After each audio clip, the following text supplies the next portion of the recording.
Hello student nursing route channel में आपનું હાર્દિક સ્વાગત કરું છું। એક્ઝામ નજીક આવી ગયા છે, પ્રિપરેશન જોરોશોરોથી ચાલી રહી હશે। ઓકે, એ પ્રિપરેશનને ઈઝી અને સરળ બનાવવા માટે અમે લઈને આવ્યા છીએ પેપર સોલ્યુશનની। ઓકે, હવે આ પેપર સોલ્યુશન બીજા સબ્જેક્ટના પણ થઈ ગયા છે।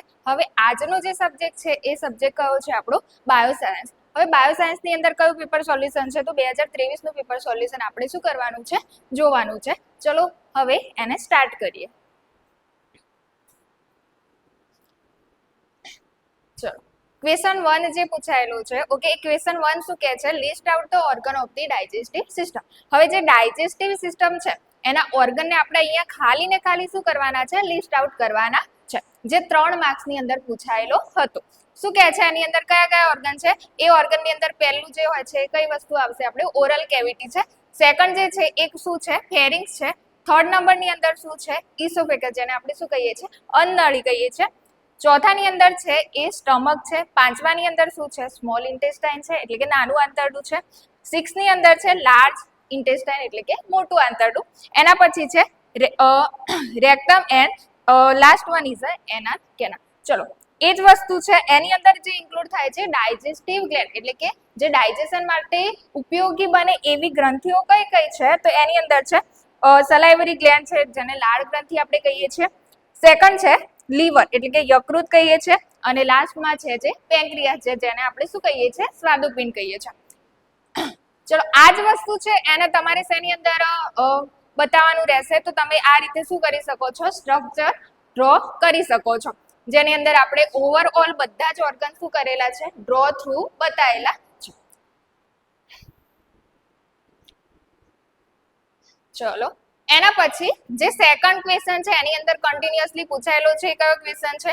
Discuss about the digestive process in the stomach. શું એક્સપ્લેન કરવાનું છે આપણે? તો જે ડાયજેસ્ટિવ પ્રોસેસ છે, ઓકે, આ ડાયજેસ્ટિવ પ્રોસેસને આપણે શું કરવાની છે? એક્સપ્લેન કરવાની છે, જે 4 માર્ક્સની અંદર પૂછાયેલું છે। ચલો એના પછી શું કહે છે? એના ડાયજેસ્ટિવ સિસ્ટમની અંદર પહેલું સ્ટમક વિશે આપણે શું આપેલું છે? ઇન્ટ્રોડક્શન, કે સ્ટમક શું છે?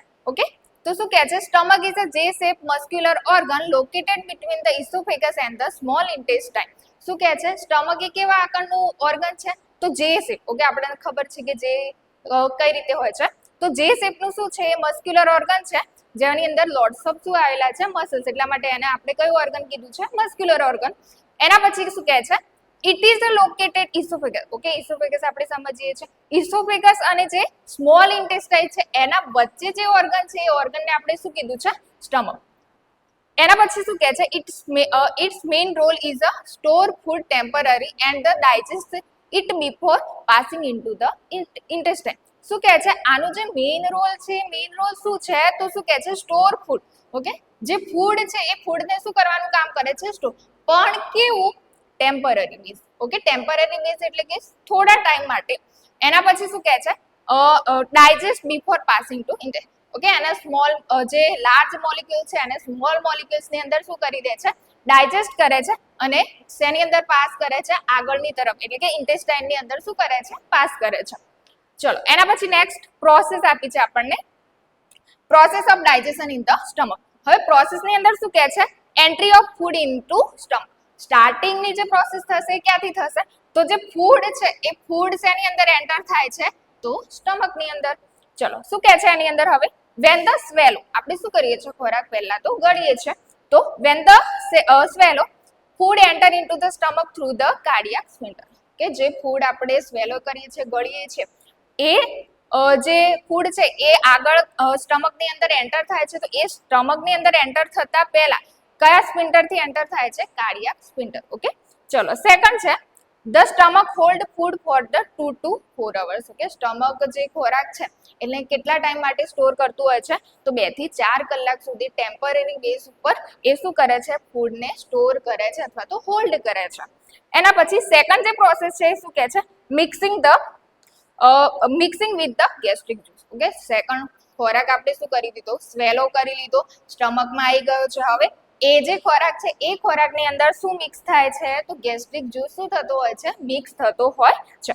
હવે મિક્સિંગની અંદર શું કહે છે? Gastric gland in the stomach wall secrete the gastric juice, કે આગળ આપણે શું જોઈ લીધી? ડાયજેસ્ટિવ જે ગ્લેન્ડ હતી એ ઓલરેડી આપણે જોઈ લીધી છે। હવે એ ડાયજેસ્ટિવ ગ્લેન્ડમાંથી અમુક જે સિક્રીશન થતા હોય છે એ સિક્રીશન એની અંદર મિક્સ થાય છે, તો જે ખોરાક આપણે લીધેલો છે એ ખોરાકની અંદર એ શું થઈ જતું હોય છે, મિક્સ થઈ જતું હોય છે, જેને આપણે શું કહીએ છીએ, ગેસ્ટ્રિક જ્યુસ કહીએ છીએ. જે પર ડે ની અંદર કેટલું સિક્રેટ થતો હોય છે, તો 1.5 to 2 લીટર જેટલું જે ગેસ્ટ્રિક જ્યુસ છે એ ખોરાકની અંદર શું થતું હોય છે, મિક્સ થતું જ હોય છે. સેકન્ડ શું કહે છે, gastric juice is a acid in nature. Okay, આના ઉપર આપણે ખાસ ફોકસ કરવાનું છે. જે ગેસ્ટ્રિક જ્યુસ છે એ ગેસ્ટ્રિક જ્યુસ નું નેચર આપણે કહીએ છીએ એનો સ્વભાવ કેવો છે, તો એ કેવો હોય છે, એસિડિક હોય છે. જેની પીએચ આપણે જોઈએ તો કેટલી હોય છે, 1.5 to 3.5 એની શું જોવા મળે છે, આપણને પીએચ જોવા મળે છે. એના પછી શું કહે છે, ઇટ કન્ટેન. હવે જે ગેસ્ટ્રિક જ્યુસ છે એ ગેસ્ટ્રિક જ્યુસ ની અંદર કઈ વસ્તુ ઇન્ક્લુડ થતી હોય છે, તો પહેલું શું કહે છે, હાઇડ્રોક્લોરિક એસિડ, જેને HCI કહીએ છીએ, જેની અંદર શું કહે છે, make the stomach acidic, kill bacteria and the activate enzyme. શું કહે છે, આ સ્ટમક ને કેવું બનાવતું હોય છે, એસિડિક. ઓકે, હવે ખોરાક આપણે સ્વેલો કરી અને સ્ટમક સુધી પહોંચાડી દીધો છે. હવે ખોરાક જોડે જોડે લોટ્સ ઓફ માઇક્રો ઓર્ગેનિઝમ શું થતા હોય છે, સ્ટમક ની અંદર પહોંચતા હોય છે. તો હવે આ ઓર્ગેનિઝમ છે, જે બી માઇક્રો ઓર્ગેનિઝમ છે એને કિલ કરવાનું કામ કોણ કરે છે, આ હાઇડ્રોક્લોરિક એસિડ કરતું હોય છે. બેક્ટેરિયાને કિલ કરી નાખે છે. પછી એક્ટિવેટ એન્ઝાઇમ, બીજું કામ એનું શું છે, તો જે એન્ઝાઇમ હોય છે એ એન્ઝાઇમને શું કરતા હોય છે, એક્ટિવેટ કરે છે. જે ફૂડને પાચન માટે જરૂરી એન્ઝાઇમ છે, ઉત્સેચકો જેને કહીએ છીએ આપણે, એ ઉત્સેચકને એક્ટિવેટ કરવાનું કામ પણ કોણ કરે છે, હાઇડ્રોક્લોરિક એસિડ કરતું હોય છે. ચલો નેક્સ્ટ જોઈએ.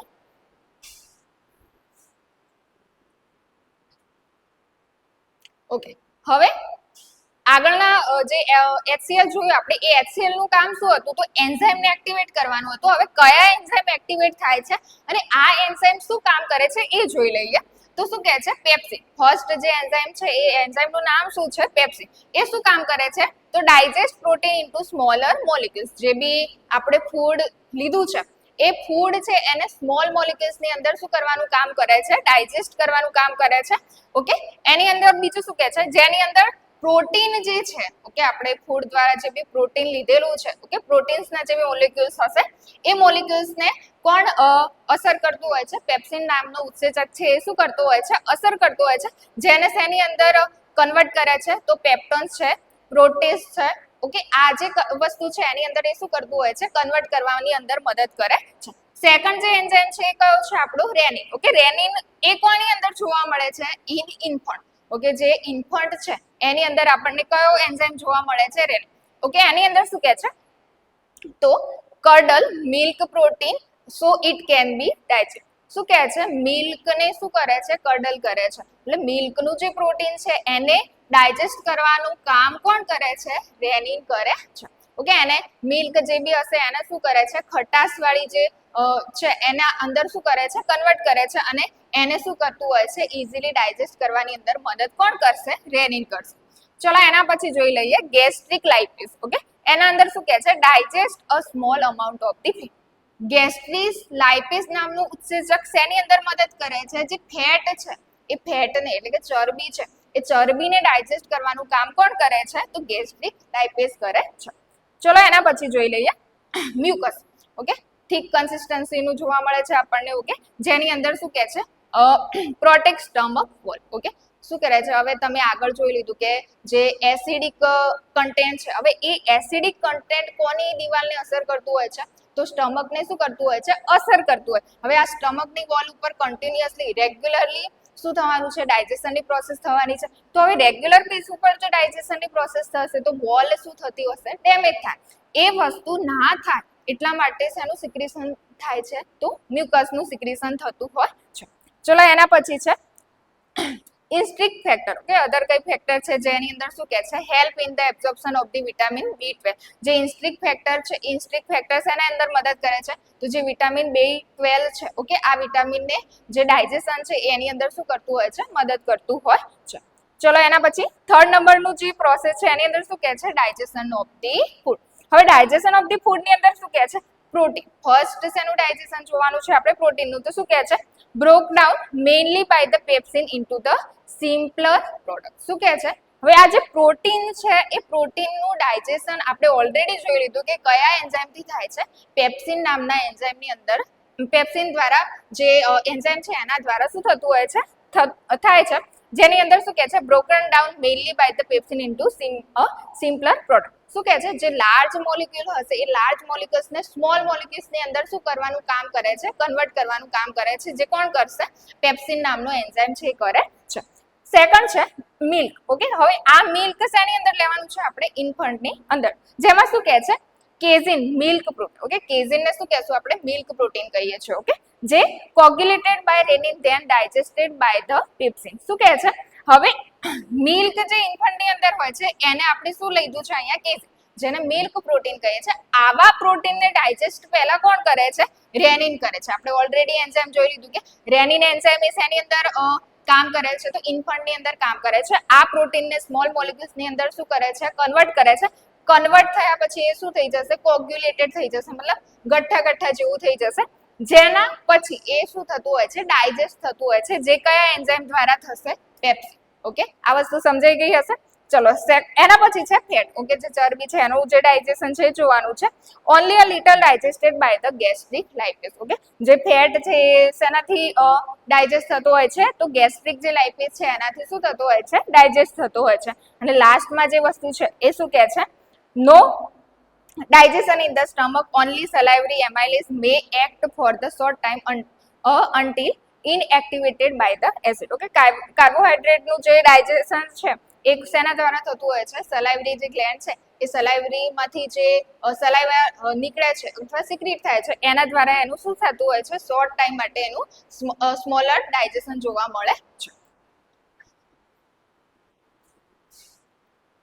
ચલો, લાસ્ટની અંદર જે પ્રોસેસ છે એ પ્રોસેસની અંદર આપણે શું જોવાનું છે, ફોર્મેશન ઓફ ધી કાઇમ. હવે આ કાઇમ શું છે, તો કાઇમનું પહેલું એનું જે મીનિંગ છે એ સમજી લઈએ. શું કહે છે, food is mixed and the converted into the semi liquid substance cold crime.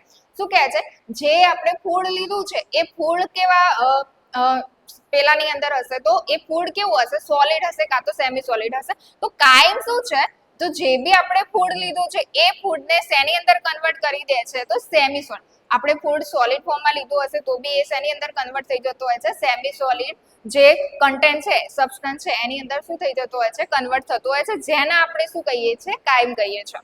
ચલો, એના પછી જોઈએ, chyme is the slowly release into the duodenum. Okay, જે કાઇમ છે એ થોડા ટાઈમ ની અંદર સ્ટોર રહેશે સ્ટમક ની અંદર, એના પછી એ આગળ શેની અંદર જતું હોય છે, તો ડિયોડેનમ ની અંદર જતું હોય છે.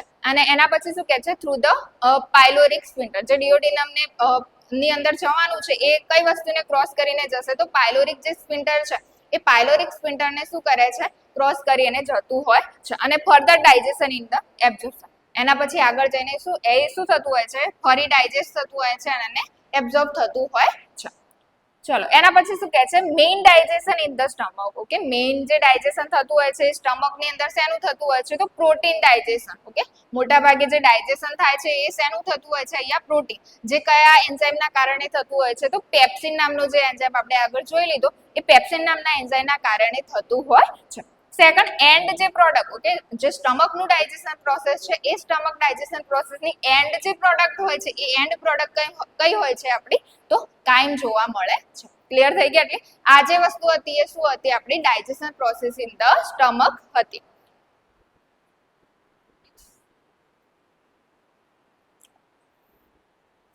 ઓકે, હવે કન્ટિન્યુઅસ ક્વેશ્ચન ની અંદર જે ત્રીજો ક્વેશ્ચન પૂછાયેલો છે એ કયો ક્વેશ્ચન છે, તો describe the structure of the cell. જે 5 માર્ક્સ ની અંદર પૂછાયેલો છે. આગળનો જે ફર્સ્ટ ક્વેશ્ચન હતો એ 3 માર્ક્સ ની અંદર પૂછાયો હતો. સેકન્ડ જે ક્વેશ્ચન હતો એ 4 માર્ક્સ ની અંદર હતો અને જે ત્રીજા નંબરનો ક્વેશ્ચન છે એ કેટલા માર્ક્સ ની અંદર છે, 5 માર્ક્સ ની અંદર પૂછાય. ચલો, ક્વેશ્ચન જોઈ લઈએ. Describe the structure of the cell. અહીંયા શું પૂછ્યું છે આપણને કે જે સ્ટ્રક્ચર ઓફ ધી સેલ છે, સેલ આપણે ભણ્યું છે, તો સેલનું જે સ્ટ્રક્ચર છે એ સ્ટ્રક્ચરને અહીંયા શું કરવાનું છે, આપણે ડિસ્ક્રાઇબ કરવાનું છે. ચલો જોઈએ. સેલમાં ન્યુક્લિયસ હોય છે જેમાં ડીએનએ હોય છે અને સેલની આસપાસ શું જોવા મળે છે, સેલ મેમ્બ્રેન હોય છે. ચલો, એના જે બેઝિક સ્ટ્રક્ચર છે એ જોઈ લઈએ. તો પહેલું શું કહે છે, સેલમાં પહેલું તો શું જોવા મળે છે આપણને, ન્યુક્લિયસ જોવા મળે. ન્યુક્લિયસની અંદર શું હોય છે, જે ડીએનએ મટીરિયલ છે, ઓકે, જીનેટિક મટીરિયલ છે એ બધું શેની અંદર જોવા મળશે આપણને, ન્યુક્લિયસની અંદર જોવા મળે છે. એના પછી શું કહે છે, સેલની આસપાસ સેલ મેમ્બ્રેન હોય છે. આખું જે સેલ હશે એ સેલની આજુબાજુ તમે ત્યાં જોઈ શકો છો કે આ જે ભાગ છે આ આખું શું છે સેલ મેમ્બ્રેન છે. ચલો એના પછી શું કહે છે આ મેમ્બ્રેન ની અંદર જેલી લાઇક સબસ્ટન્સ હોય કે જેલી આપણને ખબર પડે કે થીક કન્સિસ્ટન્સી સેમી સોલિડ જે કન્સિસ્ટન્સી છે એની અંદર આપણને શું જોવા મળે છે જેલી લાઇક સબસ્ટન્સ હોય છે જેને આપણે શું કહીએ છીએ સાયટોપ્લાઝમ. ઓકે સાયટોપ્લાઝમ શું છે એક જેલી જેવું સબસ્ટન્સ છે જેને આપણે શું કહીએ છીએ સાયટોપ્લાઝમ. જે ક્યાં જોવા મળે છે મેમ્બ્રેન ની અંદર શું તમને જોવા મળે છે. ચલો એના પછી ક્યાં છે સાયટોપ્લાઝમ ની અંદર બીજા ઓર્ગેનેલ અને સેલ ઇન્ક્લુઝન હોય છે. ઓકે હવે સાયટોપ્લાઝમ ની અંદર શું જોવા મળે છે આપણને તો બીજા ઓર્ગેનેલ્સ. ઓકે બીજા સેલના જે અધર ઓર્ગેનેલ છે એ ઓર્ગેનેલ્સ તમને શેની અંદર જોવા મળે છે આ જે સાયટોપ્લાઝમ છે એ સાયટોપ્લાઝમ ની અંદર જોવા મળે છે. એના પછી બીજું શું કહે છે સેલ ઇન્ક્લુઝન. ઓકે ઓર્ગેનેલ સિવાય અધર જે કમ્પોનેન્ટ્સ હશે એ પણ જોવા મળે છે. આ ઓર્ગેનેલ સેલના ડિફરન્ટ ફંક્શન માટે ઇમ્પોર્ટન્ટ છે. આ ઓર્ગેનેલ શેના માટે જવાબદાર છે તો સેલના જે ફંક્શન થાય છે એ સેલના અલગ અલગ ફંક્શન માટે કોણ જવાબદાર હોય છે સેલના ઓર્ગેનેલ શું હોય છે જવાબદાર હોય છે. ચલો એની અંદર મેઇન ઓર્ગેનેલ્સ ની અંદર ઓકે હવે ઓર્ગેનેલ્સ વિશે જોઈ લઈએ તો મેઇન ઓર્ગેનેલ્સ ની અંદર શેનો સમાવેશ થાય છે રિબોઝોમ છે એન્ડોપ્લાઝમિક રેટિક્યુલમ છે ગોલ્ગી અપાર્ચસ છે માઇટોકોન્ડ્રિયા છે લાઇસોસોમ છે ફિલામેન્ટ છે ઓકે માઇક્રોટ્યુબ્યુલ છે સેન્ટ્રિયોઝોમ છે પ્રોક્સિઝોમ છે એ બધાનું શું થતું હોય છે આ બધી વસ્તુ શું છે તો જે સેલ છે એ સેલના શું છે ઓર્ગેનેલ છે. ઓકે ચલો નેક્સ્ટ હવે સેલ ઇન્ક્લુઝનમાં સિક્રેટરી ગ્રેન્યુલ્સ. ઓકે ઓર્ગેનેલ્સ ની અંદર આપણે જોઈ લીધું કે આ શું છે ઓર્ગન છે. હવે સેલ ઇન્ક્લુઝન ની અંદર શેનો સમાવેશ થશે તો શું કહે છે સેલ ઇન્ક્લુઝનમાં secretory granules nutritive substance pigment crystal vacuoles and the foreign મટીરિયલનું શું થતું હોય છે સમાવેશ થતો. ઓકે અધર જે વસ્તુ છે એની અંદર શું છે ન્યુટ્રિટિવ સબસ્ટન્સ એટલે કે આપણને જે પોષક તત્વો છે એનો સમાવેશ થતો હોય છે. પિગમેન્ટ્સ એટલે જે રંગદ્રવ્ય છે ઓકે એનો સમાવેશ થતો હોય છે. ક્રિસ્ટલ્સ નો સમાવેશ થતો હોય છે. ઓકે વેક્યુલ્સ છે એનો સમાવેશ થતો હોય છે. ફોરેન મટીરિયલ છે એનો પણ શું થતું હોય છે આ બધી વસ્તુ શેની અંદર આવી જશે સેલ ઇન્ક્લુઝન ની અંદર આવી જાય છે. ચલો એના પછી શું કહે છે the cell membrane consist of the lipid bilayer જેમાં મેમ્બ્રેન પ્રોટીન એમ્બેડેડ હોય છે. હવે જે સેલ મેમ્બ્રેન આપણે જોઈએ એ સેલ મેમ્બ્રેન એ બાય લેયર હોય છે. બાય લેયર એટલે એની અંદર બે પડ જેવું તમને જોવા મળે છે જે શેની બનેલી છે લિપિડ. ઓકે જે બાય લેયર છે બાય લેયર શેના છે લિપિડના હોય છે.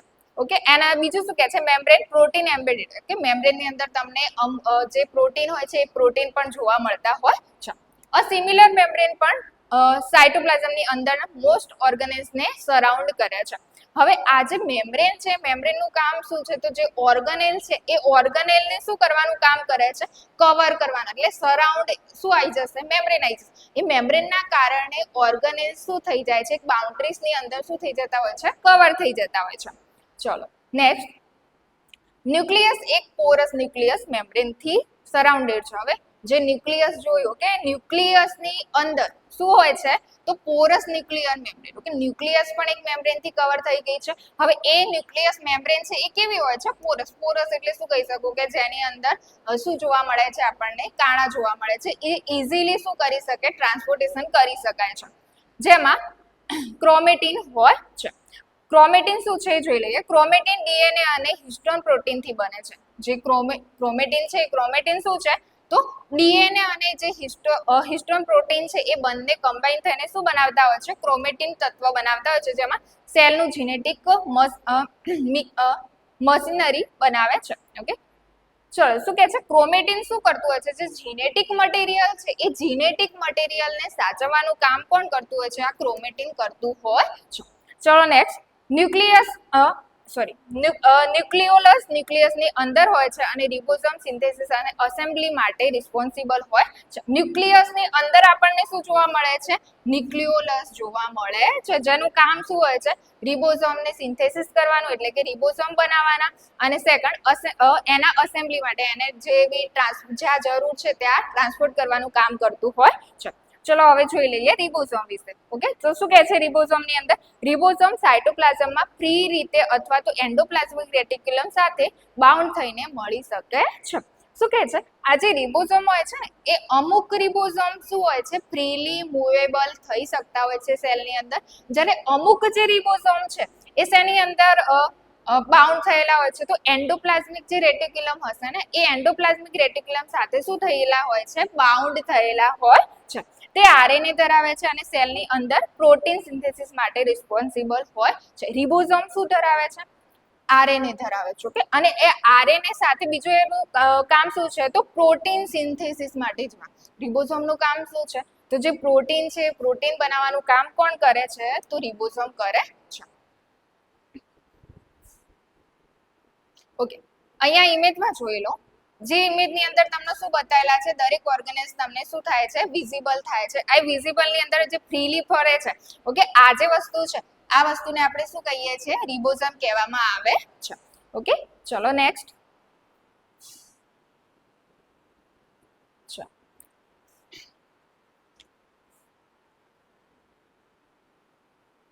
ઓકે, હવે નેક્સ્ટ જે છે એ આપણું શું છે એન્ડોપ્લાઝમિક રેટિક્યુલમ છે. હવે તમે ઇમેજની અંદર જોઈ શકો છો કે એન્ડોપ્લાઝમિક રેટિક્યુલમ તમને આપેલું છે. હવે આ એન્ડોપ્લાઝમિક એની હવે એ જો આ જે ઇમેજ છે આ ઇમેજ શેની છે એન્ડોપ્લાઝમિક રેટિક્યુલમ ની અંદર છે, જે આપણે નેક્સ્ટ ઓર્ગેનેલ છે એ શું કરવાનું છે ભણવાનું છે. ચલો જોઈ લઈએ.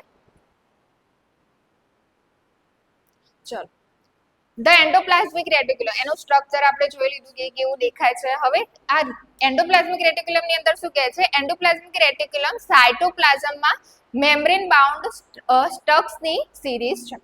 શું કહે છે એન્ડોપ્લાઝમિક રેટિક્યુલમ કેવું છે એક મેમ્બ્રેન બાઉન્ડ છે, એટલે એક ઉપર એક શું થયેલી છે મેમ્બ્રેન શું થયેલી હોય છે બાઉન્ડ થયેલી હોય છે. તે સ્મૂથ અથવા રફ હોઈ શકે છે. ઓકે, એન્ડોપ્લાઝમિક જે રેટિક્યુલમ છે એની અંદર તમને સ્મૂથ એન્ડોપ્લાઝમિક રેટિક્યુલમ અને રફ એન્ડોપ્લાઝમિક રેટિક્યુલમ જોવા મળતું હોય છે. હવે આવું કેમ છે એ આપણે આની અંદર જોઈ લઈએ.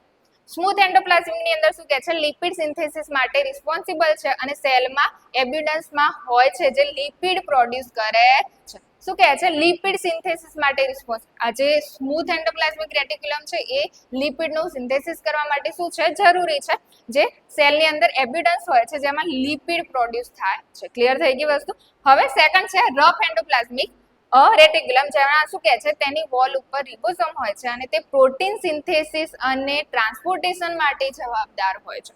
આ શેનું સિન્થેસિસ કરે છે પ્રોટીન. હવે પ્રોટીનનું સિન્થેસિસ તો કરે જ છે, જોડે જોડે એને ટ્રાન્સપોર્ટ કરવાનું કામ પણ શેનું છે રફ એન્ડોપ્લાઝમિક રેટિક્યુલમનું છે. ચલો, હવે આ બંને નામ કેમ પડે એ જોઈ લઈએ. હવે તમને નામ પરથી ખબર પડે કે સ્મૂથ એન્ડોપ્લાઝમિક રેટિક્યુલમ. હવે આગળના જે ટોપિક જોયો આપણે શું હતું રિબોઝોમ હતું, રિબોઝોમ ઓર્ગેનેલ્સ હતું. હવે આ રિબોઝોમ જે ઓર્ગેનેલ છે એ રિબોઝોમ ઓર્ગેનેલ શું થતા હોય છે અમુક ફ્રીલી ફરે છે. ઓકે, અને એક કેવા હોય છે જે એન્ડોપ્લાઝમિક સાથે શું થયેલા હોય છે અટેચ. હવે એવું એન્ડોપ્લાઝમિક રેટિક્યુલમ જેની અંદર રિબોઝોમ છે એ એની સરફેસ ઉપર અટેચ થયેલા નથી. ના થયેલા હોય તો આપણે એને શું નામ આપશું સ્મૂથ એન્ડોપ્લાઝમિક રેટિક્યુલમ. ક્લિયર.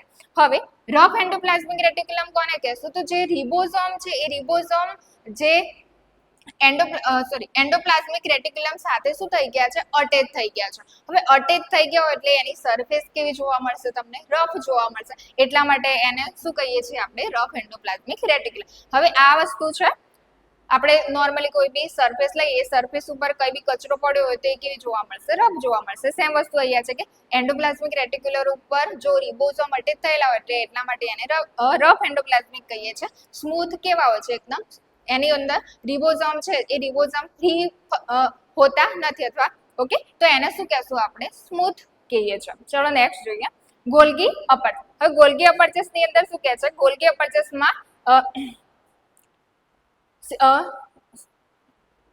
સિસ્ટર્ની હોય છે જેનાથી વેસિકલ બર્ડ ઓફ થાય છે. આ એક એવું સેલ ઓર્ગેનેલ છે જેમાં રફ એન્ડોપ્લાઝમિક રેટિક્યુલમમાં બનેલા પ્રોટીનને મોડિફાય કરે છે અને સેલમાંથી બહાર નીકળતા પહેલા શું કહે છે ગોલ્ગી અપરચર્સ કોને કહીએ છીએ તો ગોલ્ગી અપરચર્સ ની અંદર શું જોવા મળે છે આપણને સિસ્ટર્ની જોવા મળે છે જેનાથી શું થતું હોય છે વેસિકલ બર્ડ ઓફ થતું હોય છે. હવે વેસિકલ બર્ડ ઓફ થતું હોય છે એની અંદર શું થશે કે એ જે ઓર્ગેનેલ છે એ રફ એન્ડોપ્લાઝમિક રેટિક્યુલમમાં બનેલા પ્રોટીનને શું કરતું હોય છે મોડિફાય કન્ટિન્યુઅસલી શું થતું હોય છે મોડિફાય થતું હોય છે. જેમ કે સ્કિન છે ઓકે એ સ્કિનને અમુક સમય પછી એ શું થઈ જતી હોય છે મોડિફાય એનો જે રફ એરિયા છે નીકળી જાય છે ન્યૂ સેલ શું થઈ જાય છે ન્યૂ સેલ છે એ શું થઈ જતા હોય છે એડ થઈ જતા હોય છે. સેમ વસ્તુ આ સેલની અંદર કોણ કરે છે તો ગોલ્ગી અપેર્ચર એ કરે છે, જેને આપણે શું કહીએ છીએ વેસિકલ બર્ડ કહીએ છીએ. ચલો આગળ માઇટોકોન્ડ્રિયા. ઓકે, હવે માઇટોકોન્ડ્રિયા શું કહે છે? માઇટોકોન્ડ્રિયા નાના ઓવિયોઇડ સ્ટ્રક્ચર છે. ઓકે, જે ઓવલ શેપનું શું હોય છે સ્ટ્રક્ચર હોય છે, જેની અંદર શું કહે છે બાયલેમિનર મેમ્બ્રેન થી શું હોય છે, બે મેમ્બ્રેન થી શું થયેલું હોય છે, આખું કવર થયેલું હોય છે. તેની ઇનર લેયરમાં ફોલ્ડ હોય છે. જેની ઇનર જે લેયર હશે ને એ ઇનર લેયર ની અંદર તમને શું જોવા મળે છે? ફોલ્ડ જોવા મળે છે, જેને ક્રિસ્પી કહેવામાં આવે છે. તેઓ એન્ઝાઇમ ધરાવે છે જે સેલમાં ફંક્શન માટે એનર્જીનું પ્રોડક્શન કેટાલાઇઝ કરે છે. હવે માઇટોકોન્ડ્રિયા જે છે ને એ માઇટોકોન્ડ્રિયાનું બીજું નામ આપણે શું આપેલું છે? Power house of the cell. કે ઘણીવાર એમસીક્યુ ની અંદર તમને ક્વેશ્ચન પૂછાતો હોય છે કે માઇટોકોન્ડ્રિયાનું બીજું નામ શું છે, અથવા સેલનું પાવર હાઉસ કોને કહેવામાં આવે છે? એ કોને કહેવામાં આવે છે? માઇટોકોન્ડ્રિયાને કહેવામાં આવે છે. જેની અંદર એ હવે પાવર હાઉસ છે તો એનર્જીનું જે પ્રોડક્શન થતું હોય છે એ એનર્જીનું પ્રોડક્શન ક્યાંથી થતું હોય છે? તો ઓબ્વિયસલી ક્યાંથી થશે? માઇટોકોન્ડ્રિયાથી.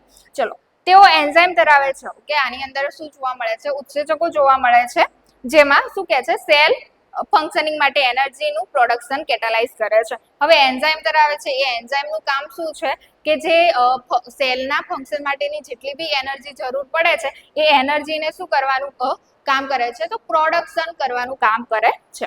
ચલો, માઇટોકોન્ડ્રિયા યુનિક છે કારણ કે તે ન્યુક્લિયસ સિવાય એકમાત્ર એવા ઓર્ગેનેલ છે જેમાં ડીએનએ હોય છે. આ ડીએનએ માતા દ્વારા ઓફસ્પ્રિંગને માં ટ્રાન્સમિટ થતા. હવે માઇટોકોન્ડ્રિયા એક ઓલરેડી યુનિક ફંક્શન છે કારણ કે એને આપણે શું કહી દીધું? પાવર હાઉસ કહી દીધું. તો એના પછી શું કહે છે કે તેની અંદર બીજું શું જોવા મળતું હોય છે? તો ડીએનએ જોવા મળતું હોય છે. જે ડીએનએ કોની અંદર ટ્રાન્સફર થતું હોય છે? તો જે બી સંતાન છે, ઓકે, પેરેન્ટ્સ ટુ ચાઇલ્ડ શું થતું હોય છે? એ જે ડીએનએ છે ડીએનએ શું થતા હોય છે? ટ્રાન્સપોર્ટ થતા હોય છે. ચલો નેક્સ્ટ જોઈએ. ઓકે, નેક્સ્ટ જે ઓર્ગેનેલ છે એ ઓર્ગેનેલ કયું છે? લાઇસોસોમ. લાઇસોસોમ ની અંદર શું કહે છે? લાઇસોસોમ મેમ્બ્રેન બાઉન્ડ વેસિકલ છે જેમાં હાઇડ્રોલાઇટિક એન્ઝાઇમ જોવા મળે. હવે લાઇસોસોમ જે ઓર્ગેનેલ છે એ ઓલરેડી વેસિકલ એટલે લાઈક અ સેક, ઓકે, એવું ઓર્ગેનેલ છે જેમાં હાઇડ્રોલાઇટિક એન્ઝાઇમ જોવા મળતા હોય છે. આની અંદર કેવા એન્ઝાઇમ જોવા મળે છે? હાઇડ્રોલાઇટિક, જેમાં ડેમેજ ઓર્ગેનેલ્સ અને સેલ દ્વારા ઇનગલ્ફ થયેલા ન્યુટ્રિટિવ મટીરિયલને બ્રેક ડાઉન કરવા માટે જરૂરી છે. આ લાઇસોસોમ શેના માટે જરૂરી છે? તો સેલની અંદર કઈ બી વસ્તુ ડેમેજ થયેલી છે અથવા તો જે બી વેસ્ટ વસ્તુ છે એ વસ્તુને બ્રેક ડાઉન કરવા માટે કોણ હોય છે? લાઇસોસોમ. Okay, clear? જેમ કે આપણા શરીરની અંદર કિડની છે તો એ નકામો કચરો છે, નકામો ફ્લુઇડ છે, એ શું કરે છે? બહાર કાઢે છે. એવી રીતે પર્ટિક્યુલર સેલની અંદર કોણ છે? તો લાઇસોસોમ. કઈ બી વેસ્ટ વસ્તુ હશે તો એ લાઇસોસોમ એને શું કરી દે છે? બ્રેકડાઉન કરી દે છે. ચલો, એના પછી છે પેરોક્સિઝોમ. એમાં શું કહે છે? નાના ઓર્ગેનેલ છે જેમાં પ્લાઝ્મા મેમ્બ્રેન થી ઇન્ક્લોઝ હોય છે. તેમાં ઓક્સિડેટિવ એન્ઝાઇમ હોય છે જે ખાસ કરીને લીવર અને કિડનીમાં ડિટોક્સિફિકેશન માટે મહત્વના હોય છે. તેઓ ફેટી એસિડ મેટાબોલિઝમમાં પણ સામેલ હોય છે. શું કહે છે? આ જે પેરોક્સિઝોમ છે એ કેવા હોય છે? એકદમ નાના ઓર્ગેનેલ છે જે પ્લાઝ્મા મેમ્બ્રેન થી શું થયેલા હોય છે? ઇન્ક્લોઝ એટલે કે કવર થયેલા હોય છે. તેમાં ઓક્સિડેટિવ કયા એન્ઝાઇમ જોવા મળે છે? તમને ઓક્સિડેટિવ એન્ઝાઇમ જોવા મળે છે જે ખાસ કરીને તમને વધારે ક્યાં જોવા મળે છે? લીવર અથવા કિડનીના જે સેલ છે એની અંદર જોવા મળે છે, જે શેના માટે અગત્યના છે? ડિટોક્સિફિકેશન, એટલે જે ટોક્સિક સબસ્ટન્સ છે એને બહાર કાઢવા માટે એ ખૂબ જરૂરી હોય છે. અને બીજું કામ એનું શું છે? ફેટી એસિડનું શું કરે છે? મેટાબોલિઝમમાં પણ એ સામેલ થયેલા છે. ચલો એના પછી સેન્ટ્રોઝોમ. સેન્ટ્રોઝોમમાં શું કહે છે? સેન્ટ્રોઝોમ ન્યુક્લિયસની નજીક સ્થિતિ હોય છે. તેમાં પેર સેન્ટ્રિઓલ્સ હોય છે જે એકબીજાના રાઇટ એંગલ પર હોય છે. ઓકે, હવે આ સેન્ટ્રિઓલ છે ને એ સેન્ટ્રિઓલ ન્યુક્લિયસના અરાઉન્ડ હોય છે, જે એક અપર સાઈડ છે તો એક કઈ સાઈડ હશે? તમારે લોઅર સાઈડની અંદર હોય છે. દરેક સેન્ટ્રિઓલ્સમાં માઇક્રોટ્યુબ્યુલ્સના 9 ટ્રિપ્લેટ હોય છે જેમાં સિલિન્ડ્રિકલ મેનરમાં અરેન્જ હોય છે. શું કહે છે? સેન્ટ્રિઓલ્સમાં તમને શું જોવા મળે છે? નાના નાના માઇક્રોટ્યુબ્યુલ્સ જોવા મળે છે જે 9 ટ્રિપ્લેટની અંદર શું હોય છે? જોવા મળે છે, જે સિલિન્ડ્રિકલ મેનરમાં શું થયેલા હોય છે? અરેન્જ થયેલા હોય છે. તેઓ આ જે વસ્તુ છે એ શેના માટે અગત્યની છે? તો જે સેલ ડિવિઝન છે, કોષનું વિભાજન થવું છે, 1 સેલમાંથી 2 સેલ થાય છે, 2 માંથી 4, આ જે વસ્તુ છે એ વસ્તુ માટે કોણ જવાબદાર છે? સેન્ટ્રોસોમ જવાબદાર હોય છે. એટલે ઇન શોર્ટ સેલ ડિવિઝનની જે પ્રોસેસ છે એ સેલ ડિવિઝનની પ્રોસેસમાં સેન્ટ્રોસોમ જવાબદાર હોય છે. ચલો નેક્સ્ટ. ઓકે, લાસ્ટ અહીંયા ઓર્ગેનેલ્સ આપણે શું કરી લીધા છે? કમ્પ્લીટ કરી લીધા છે. ઓકે, જે એના પછી જે નેક્સ્ટ ટોપિક હતો એ શું છે? Cell inclusion. હવે સેલ ઇન્ક્લુઝન ની અંદર શું થાય, શું જોવા મળે છે? સેલ ઇન્ક્લુઝનમાં સેલના નોન લિવિંગ કમ્પાર્ટમેન્ટનો સમાવેશ થાય છે જે મેમ્બ્રેન બાઉન્ડ હોતા નથી. શું કહે છે? સેલ ઇન્ક્લુઝનની અંદર સેલના નોન લિવિંગ કમ્પાર્ટમેન્ટ છે. ઓકે, સો એની અંદર શેનો સમાવેશ થાય છે? તો મોસ્ટ કોમન ઇન્ક્લુઝનમાં ગ્લાયકોઝન છે. ઓકે, સેકન્ડ લિપિડ છે. ઓકે, એનો સમાવેશ થાય છે જે સેલ્યુલર મેટાબોલિઝમ માટે મેજર રો મટીરિયલ તરીકે વપરાય છે. હવે આ ઇન્ક્લુઝનમાં શેનો સમાવેશ કર્યો છે? તો ગ્લાયકોઝન છે, લિપિડ છે, એનો શું કરેલો છે? આપણે સમાવેશ કરેલો છે જે સેલ્યુલર મેટાબોલિઝમ માટે અથવા તો રો મટીરિયલ તરીકે શું થતું હોય છે? યુઝ થતું હોય છે. બીજા ઇન્ક્લુઝન ક્રિસ્ટલ છે, પિગમેન્ટ છે, જે આપણે આગળ જોઈ લીધા છે, જેમ કે હિમોગ્લોબિન છે અથવા મેલેનિન છે. ઓકે, આ વાળી વસ્તુ બી એની અંદર ઇન્ક્લુડ થતી હોય છે. જે સેલ ઇન્ક્લુઝન છે એ સેલ ઇન્ક્લુડ માટે જ સેલ ઇન્ક્લુઝનની અંદર શું થતી હોય છે? એડ થતી હોય છે. ઓકે, અહીંયા આપણે જે સેલનું સ્ટ્રક્ચર છે એ સેલનું સ્ટ્રક્ચર શું કરી લીધું? કમ્પ્લીટલી ભણી લીધું. ઓકે, જેની અંદર આપણે ઓર્ગેનેલ્સ જોયા છે અને સેલ ઇન્ક્લુઝન જોઈ, ન્યુક્લિયસ જોયું, કે ન્યુક્લિયસની મેમ્બ્રેન જોઈ છે, કે સેલ મેમ્બ્રેન જોયું છે. એ બધી વસ્તુ તમારે શેની અંદર ડિટેલી લખવાની રહેશે. તો સેલનું જે સ્ટ્રક્ચર છે એની અંદર લખવાની રહેશે. પ્લસ જે સેલ આપણે આગળ ઇમેજ જોયું છે એ સ્ટ્રક્ચર તમારે કમ્પલસરી એક્ઝામની અંદર શું કરવાનું રહેશે? ડ્રો કરવાનું રહેશે. ચલો નેક્સ્ટ ક્વેશ્ચન જોઈ લઈએ.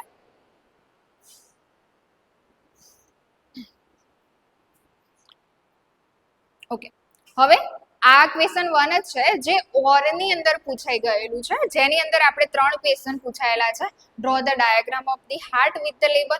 સેકન્ડ જે ક્વેશ્ચન પૂછાયો છે, write the function of the heart, and the last one is explain the pulmonary circulation. જે આગળના 3 ક્વેશ્ચન જોયા એ 3 ક્વેશ્ચનના ઓરમાં આપણને આ 3 ક્વેશ્ચન આપેલા છે, જે 1 બાય 1 આપણે જોઈ લઈએ.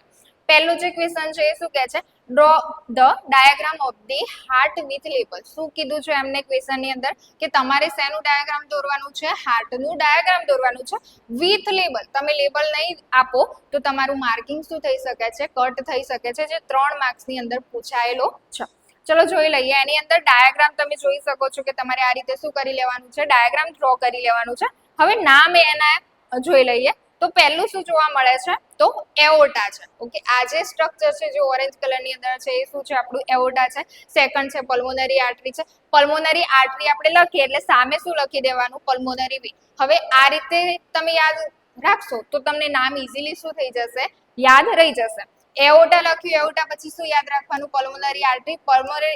પલ્મોનરી આર્ટરી પછી શું સામે લખી દેવાનું છે? Pulmonary vein. ચલો, પલ્મોનરી વેન લખ્યું, એના પછી કયું વસ્તુ આવે છે? તો left atrium. Okay, left atrium લખો તો એના સામે શું આવશે? રાઈટ એટ્રિયમ. ઓકે, તો તમારે શું લખવાનું છે? રાઈટ એટ્રિયમ. એના પછી છે એટ્રિયમ કમ્પ્લીટ થાય એટલે એના પછી શું યાદ રાખવાનું? Left ventricle. લેફ્ટ વેન્ટ્રિકલ લખ્યું તો રાઈટ તમારે સામે શું કરી લેવાનું છે? લખી લેવાનું છે. એના પછી તમને વાલ્વ જોવા મળશે, જેની અંદર ટ્રાઇકસ્પિડ વાલ્વ જોવા મળશે અને મિત્રલ વાલ્વ જોવા મળે છે. ચલો, એના પછી એઓર્ટિક વાલ્વ જોવા મળશે અને બીજું શું જોવા મળે છે? તો પલ્મોનરી વાલ્વ પણ જોવા મળે છે. આવી રીતે તમારે 4 શું યાદ રાખવાના છે? વાલ્વ યાદ રાખવાના છે. આ રીતે તમે યાદ રાખશો તો નામ ઇઝીલી શું થઈ જશે? યાદ રહે. એક વન સાઈડ નું લખો છો તો એના સામેની તરફ તમને ઇઝીલી શું થઈ જાય? યાદ રહી જાય. ક્લિયર થઈ ગઈ? આ 3 માર્ક્સની અંદર હાર્ટનું ડાયાગ્રામ પૂછાયું છે ને એને શું કરવાનું છે? નામ સાથે તમારે ડ્રો કરવાનું રહેશે.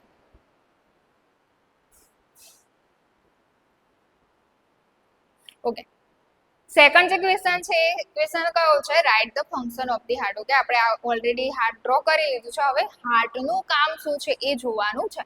હવે હાર્ટનું કામ પહેલું તો શું છે? આપણને ખબર છે કે હાર્ટ શું કામ કરે છે? પમ્પિંગ કરવાનું કામ કરે છે.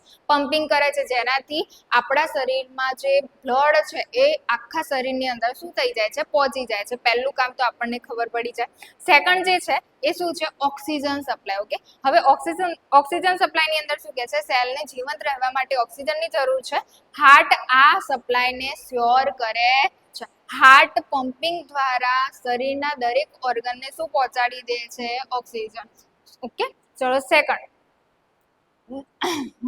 Nutrient delivery. ઓકે, બીજું કામ એનું શું છે, તો આપણે જે બી ખોરાક ખાઈએ છીએ જે ડાયજેસ્ટ થઈ અને ન્યુટ્રિયન્ટ ફોર્મની અંદર કન્વર્ટ થાય છે, એને શરીરના દરેક ભાગ સુધી પહોંચાડવાનું કામ પણ કોણ કરે છે, તમારું હાર્ટ કરે છે, થ્રુ ધી બ્લડ.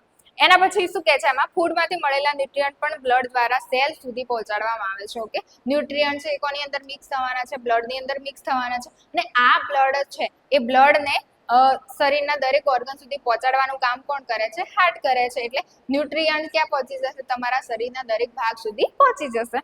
પછી છે વેસ્ટ રિમૂવલ. ઓકે, શરીરમાંથી ઘણો બધો વેસ્ટ મટીરિયલ હોય છે, એ વેસ્ટ મટીરિયલને શરીરની બહાર કાઢવા માટે પણ કોણ હેલ્પફુલ થતું હોય છે, હાર્ટ થતું હોય છે. સેલમાંથી કાર્બન ડાયોક્સાઇડ છે, એટલે શું થશે, સેલમાંથી જે કાર્બન ડાયોક્સાઇડ છે એ શેની અંદર ભળી જશે, બ્લડની અંદર ભળી જશે. બ્લડની અંદર ભળે છે અને એ પછી ક્યાં જશે, લંગ્સમાં જશે. લંગ્સમાંથી એ શું થઈ જાય છે, આપણે શ્વાસ દ્વારા કાર્બન ડાયોક્સાઇડને શું કરી લઈએ છીએ, બહાર કાઢી લઈએ છીએ. એના પછી છે હોર્મોન ટ્રાન્સપોર્ટ. ઓકે, ઘણા એવા હોર્મોન છે જે હોર્મોન શેનાથી ટ્રાન્સપોર્ટ થતા હોય છે, બ્લડ થ્રુ ટ્રાન્સપોર્ટ થતા હોય છે. જેમાં શું કહે છે, હોર્મોન અને બીજા કેમિકલ મેસેન્જર બ્લડ દ્વારા શરીરના જુદા જુદા ભાગોમાં શું થતા હોય છે, ટ્રાન્સપોર્ટ થતા હોય છે. જે હોર્મોન છે એ હોર્મોન બ્લડની અંદર મિક્સ થતા હોય છે અને એની જે જરૂરિયાત પ્લેસ છે અથવા જરૂરિયાત ઓર્ગન છે ત્યાં સુધી એ હોર્મોન શું થઈ જતા હોય છે, પહોંચી જતા હોય છે. એ કામ ઇનડાયરેક્ટલી કોણ કરતું હોય છે, હાર્ટ દ્વારા થતું હોય છે. બોડી ટેમ્પરેચર રેગ્યુલેટ, આપણા શરીરનું જે ટેમ્પરેચર છે એને રેગ્યુલેટ કરવાનું કામ પણ કોણ કરે છે, હાર્ટ કરે છે. બ્લડ ફ્લો બોડી ટેમ્પરેચરને મેન્ટેન કરવામાં શું કરે છે, મદદ કરે છે. આ શું હતું, તમારા ફંક્શન ઓફ ધી હાર્ટ હતા. ચલો, એના પછી જે ત્રીજો ક્વેશ્ચન છે એ ક્વેશ્ચન છે 5 માર્ક્સની અંદર પૂછાઈ ગયેલો છે. ઓકે, એની અંદર આપણને શું પૂછ્યું છે કે explain the pulmonary circulation. Okay, જે તમારું પલ્મોનરી સર્ક્યુલેશન છે એને તમે શું કરો, એક્સપ્લેન કરવાનું છે. ઓકે, પહેલા તો તમે ઇમેજ જોઈ શકો છો કે ઇમેજની અંદર શું કહે છે આપણને. ઓકે, એની અંદર મેં જે પલ્મોનરી સર્ક્યુલેશન છે અને સિસ્ટમેટિક સર્ક્યુલેશન છે એને બંનેને ઇમેજ દ્વારા શું કરેલા છે, સમજાવેલ છે. તમે એને જોઈ અને બી શું કરી શકો છો, આન્સર લખી શકો છો. જેમાં આપણે ખાસ અહીંયા શેનું ફોકસ કરવાનું છે, પલ્મોનરી સર્ક્યુલેશન ઉપર ફોકસ કરવાનું છે. ચલો, પલ્મોનરી સર્ક્યુલેશન ની અંદર શું થશે, તો જે રાઈટ વેન્ટ્રિકલ છે એ રાઈટ વેન્ટ્રિકલ ની અંદર જે બી બ્લડ હશે એ રાઈટ વેન્ટ્રિકલ શું થશે, કોન્ટ્રેક્ટ થશે, અને કોન્ટ્રેક્ટ થશે એટલે બ્લડ છે એ ક્યાં સુધી પહોંચી જાય છે, લંગ્સ સુધી પહોંચે છે. લંગ્સમાંથી પછી પાછું રિટર્ન ક્યાં આવી જાય છે, લેફ્ટ એટ્રિયમ આવી જાય છે. ઓકે, આ રીતે જે સર્ક્યુલેશન છે એ પલ્મોનરી સર્ક્યુલેશન સમજાયેલું છે. ચલો, હવે આપણે થિયરિકલી જોઈ લઈએ. શું કહે છે, pulmonary circulation refers two blood flow from the heart to the lungs. Okay, pulmonary જે સર્ક્યુલેશન થાય છે, પલ્મોનરી સર્ક્યુલેશન ની અંદર જે બ્લડ ફ્લો છે એ બ્લડ ફ્લો ક્યાંથી ક્યાં જાય છે, તો હાર્ટમાંથી ક્યાં જાય છે, લંગ્સ ની અંદર જાય છે. ઓકે, આ જે વસ્તુ છે આ વસ્તુ તમે જોઈ શકો છો. એની અંદર શું થાય છે, રાઈટ જે વેન્ટ્રિકલ છે આ રાઈટ વેન્ટ્રિકલમાંથી બ્લડ નીકળી અને ક્યાં પહોંચે છે, લંગ્સમાં. લંગ્સમાંથી ક્યાં જાય છે, લેફ્ટ એટ્રિયમની અંદર જાય છે. ઇન શોર્ટ શું થયું, હાર્ટમાંથી બ્લડ નીકળ્યું અને લંગ્સની અંદર ગયું, ત્યાં પ્યોરિફાય થયું, પ્યોરિફાઈન રિટર્ન થઈને ક્યાં આવી ગયું, હાર્ટની અંદર આવી ગયું. ચલો, શું કહે છે એના પછી, આ સર્ક્યુલેશનમાં બ્લડ રાઈટ વેન્ટ્રિકલમાંથી નીકળીને ફેફસામાં જાય છે. ચલો, જે પલ્મોનરી જે સર્ક્યુલેશન છે એ પલ્મોનરી સર્ક્યુલેશનમાં blood right ventricle. Okay, right ventricle ક્યાં છે આપણું, અહીં. ઓકે, આ જે રાઈટ વેન્ટ્રિકલ છે એ રાઈટ વેન્ટ્રિકલમાંથી બ્લડ નીકળે છે અને એ ક્યાં પહોંચી જાય છે, ફેફસા એટલે કે લંગ્સની અંદર પહોંચી જાય છે. ધ પલ્મોનરી આર્ટરી જે ડીઓક્સિજનેટેડ બ્લડ લઈને જાય છે તે રાઈટ વેન્ટ્રિકલથી નીકળે છે. ઓકે, હવે ક્વેશ્ચન થાય કે મેડમ રાઈટ જે વેન્ટ્રિકલ છે રાઈટ વેન્ટ્રિકલમાંથી બ્લડ લઈને કોણ જશે, તો એ બ્લડ કોણ લઈને જાય છે, તમારી પલ્મોનરી આર્ટરી. હવે એવો ક્વેશ્ચન થાય કે મેડમ આર્ટરી તો ઓલવેઝ કેવું બ્લડ લઈને જતી હોય છે, તો ઓક્સિજનેટેડ, પણ તમે અહીંયા કેમ ડીઓક્સિજનેટેડ, એટલે હવે કોન્સેપ્ટ સમજવો પડે. તો જે પલ્મોનરી આર્ટરી છે એ પલ્મોનરી આર્ટરીને આપણે એવી આર્ટરી ગણેલી છે જે અપવાદ રૂપમાં છે. હવે અપવાદ એટલે ખબર પડે, અપવાદ રૂપમાં એટલા માટે કે શરીરની બધી જ આર્ટરી છે એ કેવું બ્લડ લઈને જતી હોય છે, ઓક્સિજનેટેડ બ્લડ લઈને જતી હોય છે. પણ પલ્મોનરી આર્ટરી એવી આર્ટરી છે, અપવાદ આર્ટરી છે જે કેવું બ્લડ લઈને જાય છે, ડીઓક્સિજનેટેડ બ્લડ લઈને જાય છે. ક્લિયર? એટલા માટે આપણે અહીંયા શું લખ્યું છે, તો પલ્મોનરી આર્ટરી ડીઓક્સિજનેટેડ બ્લડ લઈને જાય છે, તેમાં રાઈટ વેન્ટ્રિકલ થી નીકળે છે. જે ક્યાંથી નીકળે છે, રાઈટ વેન્ટ્રિકલ થી નીકળે છે.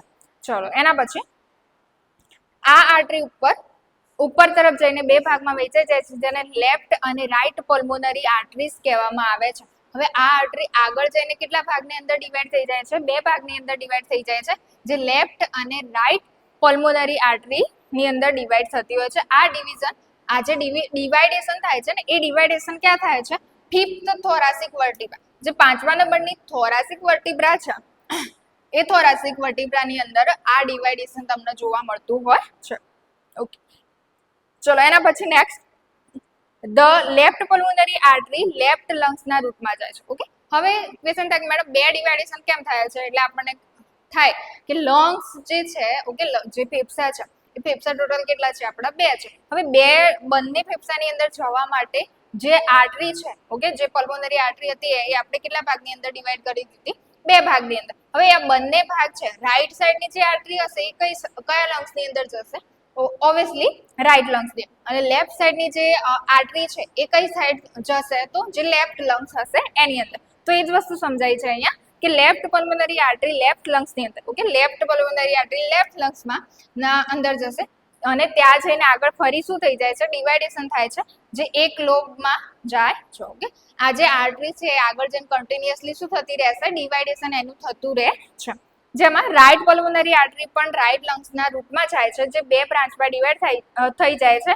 એક મોટી branch middle and second one is lower લોબમાં બ્લડ લઈને જાય છે, જે બીજી નાની નાની બ્રાન્ચીસ અપર લોબમાં લઈ જાય છે. ઓકે, શું થશે? હવે જે લેફ્ટ લંગ્સ હશે એની અંદર આપણને બે લોબ જોવા મળે છે, એટલે આ જે પલ્મોનરી આર્ટરી નાની નાની જે શું કહેવાય આર્ટરીઝની અંદર ડિવાઈડ થયું છે, એ એક ડિવાઇડેશન ક્યાં જશે? અપર લોબની અંદર. સેકન્ડ ડિવાઇડેશન જે હશે એ ક્યાં જશે? Lower lobe. હવે રાઈટની અંદર કેટલા લોબ જોવા મળે છે આપણને? લંગ્સના 3 લોબ જોવા મળે છે. એની અંદર જે નાની નાની જે આર્ટરીઝ છે, પલ્મોનરી આર્ટરીઝની જે બ્રાન્ચીસ છે, એ બ્રાન્ચીસ ડિવાઈડ થઈને 3 લોબની અંદર શું થતી હોય છે? જોવા મળે છે. ઓકે, આ એના પછી નેક્સ્ટ શું કહે છે? ઓકે, હવે લંગ્સના જે લોબ હતા ત્યાં સુધી જે બ્રાન્ચીસ પડી છે, જે ડિવાઇડેશન થયું છે આર્ટરીઝનું, એ પહોંચી ગયું છે. હવે એના પછી શું થશે? લંગ્સની અંદર આ આર્ટરીઝ વધુ નાના ભાગોમાં વહેંચાઈ જાય છે, જેને આપણે શું કહીએ છીએ? આર્ટરીઓલ્સ કહીએ છીએ. હવે શું કહે છે? ઓલરેડી તમે આગળ જોયું કે જે પલ્મોનરી આર્ટરી છે નાના નાના ભાગની અંદર શું થતી રહે છે? ડિવાઈડ થતી જાય છે. હવે લાસ્ટમાં જે આર્ટરી છે એ જે નાના ભાગમાં વહેંચાઈ જશે, એ ગ્રુપ બનાવે છે. એ ગ્રુપને આપણે શું કહીએ છીએ? આર્ટરીઓલ્સ કહીએ છીએ. હવે આ આર્ટરીઓલ્સ છે એ પછીથી શું કહેવામાં આવશે? કેપિલરીઝ કહેવામાં આવે છે. મતલબ કે આર્ટરીઓલ્સ એની અંદર કન્વર્ટ થઈ જતી હશે, કેપિલરીઝની અંદર શું થઈ જાય છે? કન્વર્ટ થઈ જાય છે. આ કેપિલરીઝમાં બ્લડ અને એર વચ્ચે ગેસ એક્સચેન્જ, ઓકે, જે કેપિલરીઝ હશે ને એ કેપિલરીઝ વચ્ચે શેનું આપલે થતી હોય છે? તો બ્લડ અને એર વચ્ચે શું થતું હોય છે? ગેસ એક્સચેન્જ થતો હોય છે. ઓક્સિજન બ્લડમાં ભળી જાય છે અને કાર્બન ડાયોક્સાઇડ બહાર નીકળે છે. હવે અહીંયા શું થશે કે જે બ્લડ લઈને આવી છે પલ્મોનરી આર્ટરી, એ ઓલરેડી કેવું છે? ડીઓક્સિજનેટેડ છે. હવે આ ડીઓક્સિજનેટેડ બ્લડ ક્યાં પહોંચી ગયું છે? લંગ્સની અંદર પહોંચી ગયું છે. હવે લંગ્સની અંદર પહોંચે છે, હવે લંગ્સમાં ની જે લાસ્ટ ભાગ ક્યાં પહોંચી ગયું? કેપિલરીઝની અંદર પહોંચી ગયું. હવે કેપિલરીઝ અને જે એલ્વ્યુલાઈ છે, જે લંગ્સનો ભાગ છે, એ લંગ્સ અને કેપિલરીઝ વચ્ચે શું થતું હોય છે? આપલે થાય છે. શેની આપલે થાય છે? Gas exchange. હવે આ કયા ગેસ એક્સચેન્જની વાત થતી હોય છે? અહીંયા ઓક્સિજન અને કાર્બન ડાયોક્સાઇડ. હવે કેપિલરીઝ ડીઓક્સિજનેટેડ બ્લડ લઈને આવી છે, એટલે ઓબ્વિયસલી બ્લડની અંદર શું ભળેલું છે? Carbon dioxide. હવે આપણે જે શ્વાસ લઈએ છીએ એની અંદર શું ઇન્હાલ કરીએ છીએ? ઓક્સિજન. તો એલ્વ્યુલાઈની અંદર શું પ્રેઝન્ટ હશે?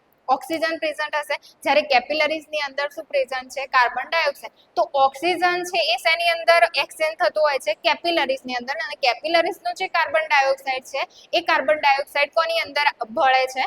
તો જે એલ્વ્યુલાઈ છે એની અંદર. ઓકે, જે હાયર કોન્સન્ટ્રેશન ટુ લોઅર કોન્સન્ટ્રેશનની જે પ્રોસેસ છે એના દ્વારા શું થતું હોય છે? ગેસ એક્સચેન્જ થતું હોય છે. ચલો, ઓક્સિજનેટેડ બ્લડ પછી નાના વેન્યુઝમાંથી પસાર થઈને પલ્મોનરી, ઓકે, આ જે ગેસ એક્સચેન્જ થયો ને, એ ગેસ એક્સચેન્જ થયા પછી જે જે ઓક્સિજન હતું એ શેના અંદર ભળી ગયો કેપિલરીઝ. હવે કેપિલરીઝ ની અંદર ભળ્યો એટલે આપણું જે બ્લડ હતું એ કેવું થઈ ગયું ઓક્સિજનેટેડ. ક્લિયર થઈ ગયું. જે કાર્બન ડાયોક્સાઇડ હતું એ આપણે ક્યાં મોકલી દીધો લંગ્સ ની અંદર, અને લંગ્સ દ્વારા કાર્બન ડાયોક્સાઇડ છે એ શું કરી લીધો આપણે બહાર કાઢી લીધો. હવે ઓક્સિજનેટેડ બ્લડ છે એ નાના વેન્યુલ્સ ની અંદર જે ગ્રુપ ઓફ વેન્સ હશે એ ગ્રુપ ઓફ વેન્સ દ્વારા પલ્મોનરી વેન બનાવે છે, અને આ પલ્મોનરી વેન છે દરેક ફેફસામાંથી નીકળી ઓક્સિજનેટેડ બ્લડ લેફ્ટ એટ્રિયમમાં શું કરે છે પાછું ઠાલવે છે. This complete the entire cycle of the pulmonary circulation. આ જે સર્ક્યુલેશન છે અહીંયા શું થતું હોય છે કમ્પ્લીટ થતું હોય છે. એટલે જે હાર્ટ હતું ત્યાંથી આપણે બ્લડ લંગ્સ ની અંદર મોકલ્યું, અને લંગ્સ રિટર્ન એ બ્લડ ને ક્યાં મોકલી દે છે તો લેફ્ટ એટ્રિયમ જે ચેમ્બર છે એ લેફ્ટ એટ્રિયમ હાર્ટના ચેમ્બર ની અંદર રિટર્ન એ બ્લડ પહોંચી જતું હોય છે. આ એન્ટાયર શું છે પલ્મોનરી સર્ક્યુલેશન ની સાયકલ છે. ઓકે, ચલો એના પછી ક્વેશ્ચન 2 છે. અહીંયા આપણે ક્વેશ્ચન 1 નું જે હતું એ ક્વેશ્ચન 1 નો જે ક્વેશ્ચન પૂછાયેલા હતા 3 ક્વેશ્ચન એ કમ્પ્લીટ કરી લીધા. એના ઓરના જે ક્વેશ્ચન છે એ કમ્પ્લીટ કરી લીધા. હવે જે ક્વેશ્ચન છે કયો ક્વેશ્ચન છે ક્વેશ્ચન 2. એની અંદર શું કહે છે ક્વેશ્ચન જોઈ લઈએ. List out the reproductive organs and describe about the uterus.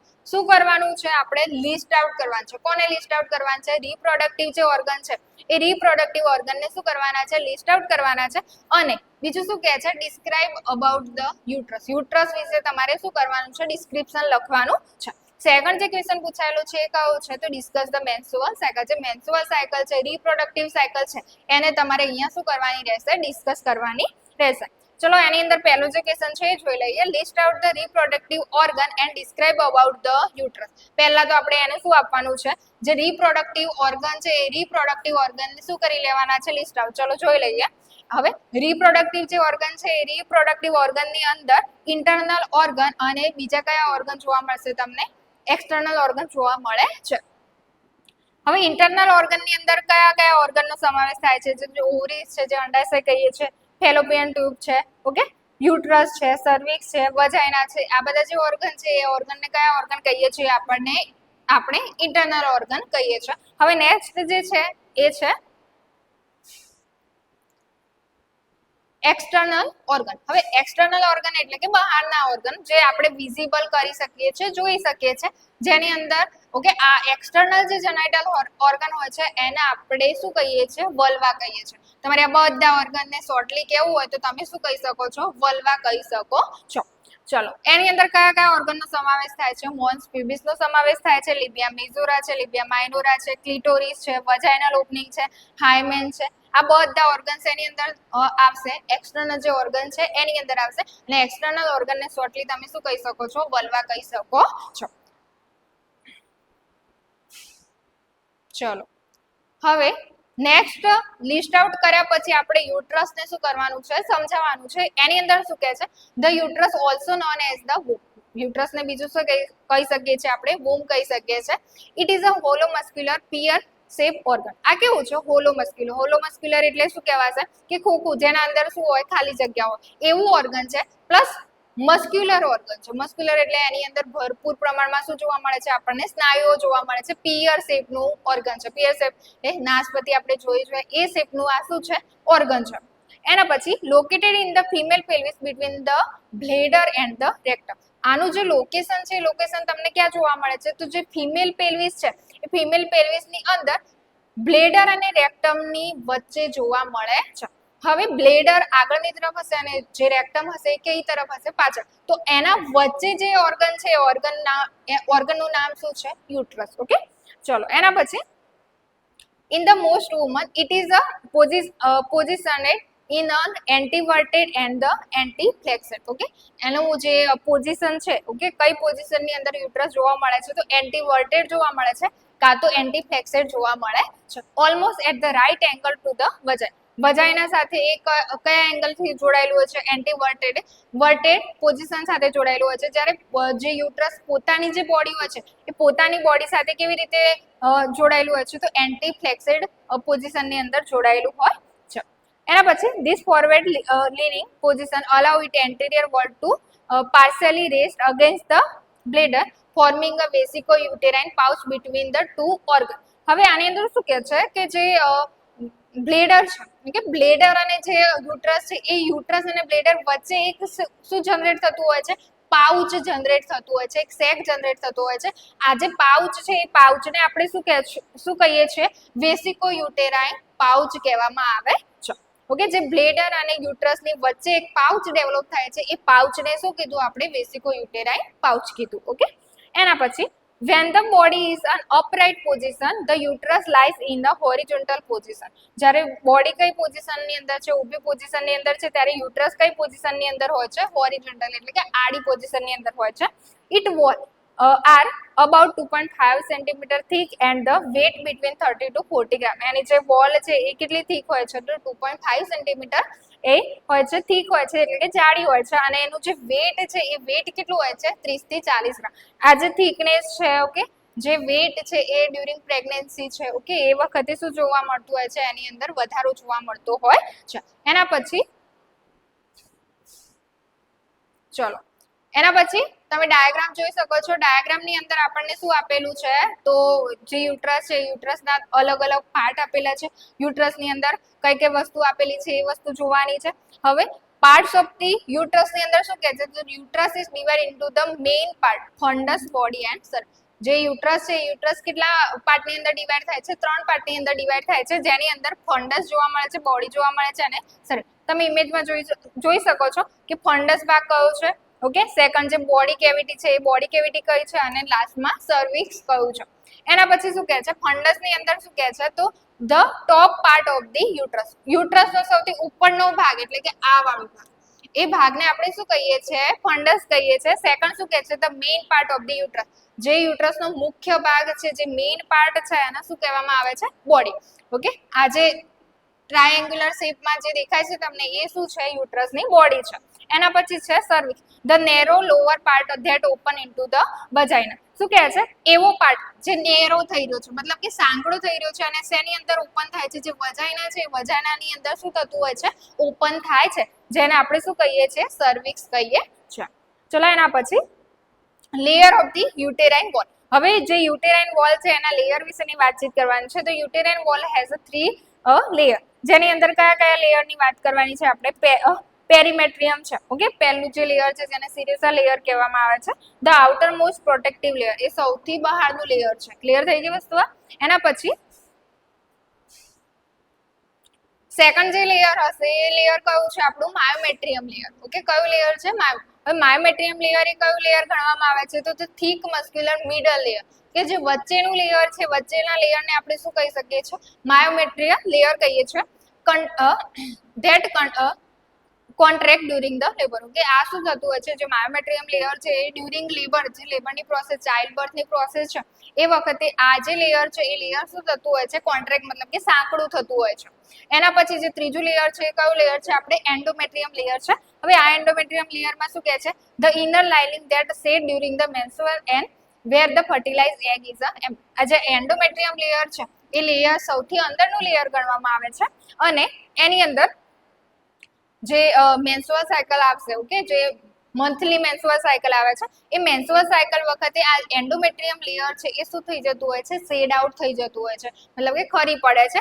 એના પછી જે ડ્યુરિંગ પ્રેગ્નન્સી વખતે જે એન્ડોમેટ્રિયમ લેયર છે એ એન્ડોમેટ્રિયમ લેયરની અંદર જે એગ છે, ઓકે, જે ફર્ટિલાઇઝ એગ છે એ ફર્ટિલાઇઝ એગની અંદર એગનું શું થતું હોય છે, આ લેયરની અંદર ઇમ્પ્લાન્ટેશન થતું હોય છે, મતલબ કે એ લેયરની અંદર એ શું થઈ જાય છે, અટેચ થાય છે. ઓકે, ચલો આ શું થઈ ગયા, એના લેયર થઈ ગયા. લેયરની અંદર આપણે શું જોયું, પેરીમેટ્રિયમ જોયું, માયોમેટ્રિયમ જોયું અને એન્ડો. પેરીમેટ્રિયમ એ સૌથી બહારનું છે, માયોમેટ્રિયમ વચ્ચેનું છે, જ્યારે એન્ડોમેટ્રિયમ સૌથી અંદરનું છે.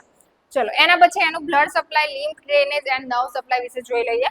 બ્લડ સપ્લાયની અંદર જે આર્ટરિયલ ડ્રેનેજ છે, આર્ટરિયલ સપ્લાય છે એ કેવી રીતે થતું હોય છે, the uterus is supply with the blood from the યુટેરાઇન arteries. Okay, અહીંયા જે બ્લડ સપ્લાય થતું હોય છે એ કઈ આર્ટરી દ્વારા થતું હોય છે, તો યુટેરાઇન જે આર્ટરી છે એ યુટેરાઇન આર્ટરી દ્વારા થતું હોય છે. This artery are branch of the internal iliac. આ જે આર્ટરીઝ અહીંયા એન્ટર થતી હોય છે એ શેની બ્રાન્ચ હોય છે, તો જે ઇલિયાક આર્ટરી છે, ઓકે, ઇન્ટરનલ ઇલિયાક આર્ટરી છે. ઓકે, ઇલિયાક આર્ટરીની બ્રાન્ચ છે જે યુટ્રસને શું પૂરું પાડે છે, બ્લડ સપ્લાય પૂરું પાડે છે.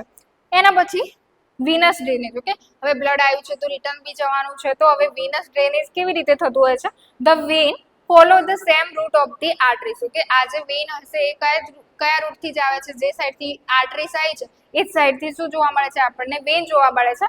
Eventually drain into the internal iliac vein. Okay, આ શેની અંદર ડ્રેનેજ થતું હોય છે? જે ઇલિયાક વેન છે એ રિટર્ન બ્લડને લઈ જવાનું કામ કરે છે યુટ્રસમાંથી. ક્લિયર? એના પછી લિમ્ફ ડ્રેનેજ. ઓકે, જે લિમ્ફ છે, હવે લિમ્ફનું ડ્રેનેજ કેવી રીતે થતું હોય છે યુટ્રસમાંથી? તો deep and superficial lymph vessels from the uterus and uterine tube drain lymph into the node associated with the aortic and iliac blood vessels. અહીંયાનું જે લિમ્ફ છે એ લિમ્ફનું ડ્રેનેજ કેવી રીતે થતું હોય છે? તો એઓર્ટિક અથવા ઇલિયાક જે બ્લડ વેસલ છે એના દ્વારા તમને જોવા મળતું હોય છે. એના પછી નર્વ સપ્લાય. અહીંયા જે નર્વ છે એ કઈ નર્વ સપ્લાય કરતું હોય છે? The nerves that supply the uterus consist the parasympathetic fibers from the uterine tube. આ જે ટ્યુબ છે એ ટ્યુબમાંથી જે પેરાસિમ્પેથેટિક જે ફાઇબર્સ છે, ઓકે, એ ફાઇબર્સ અહીંયા શું પૂરું પાડે છે? નર્વ સપ્લાય પૂરો પાડતો હોય છે.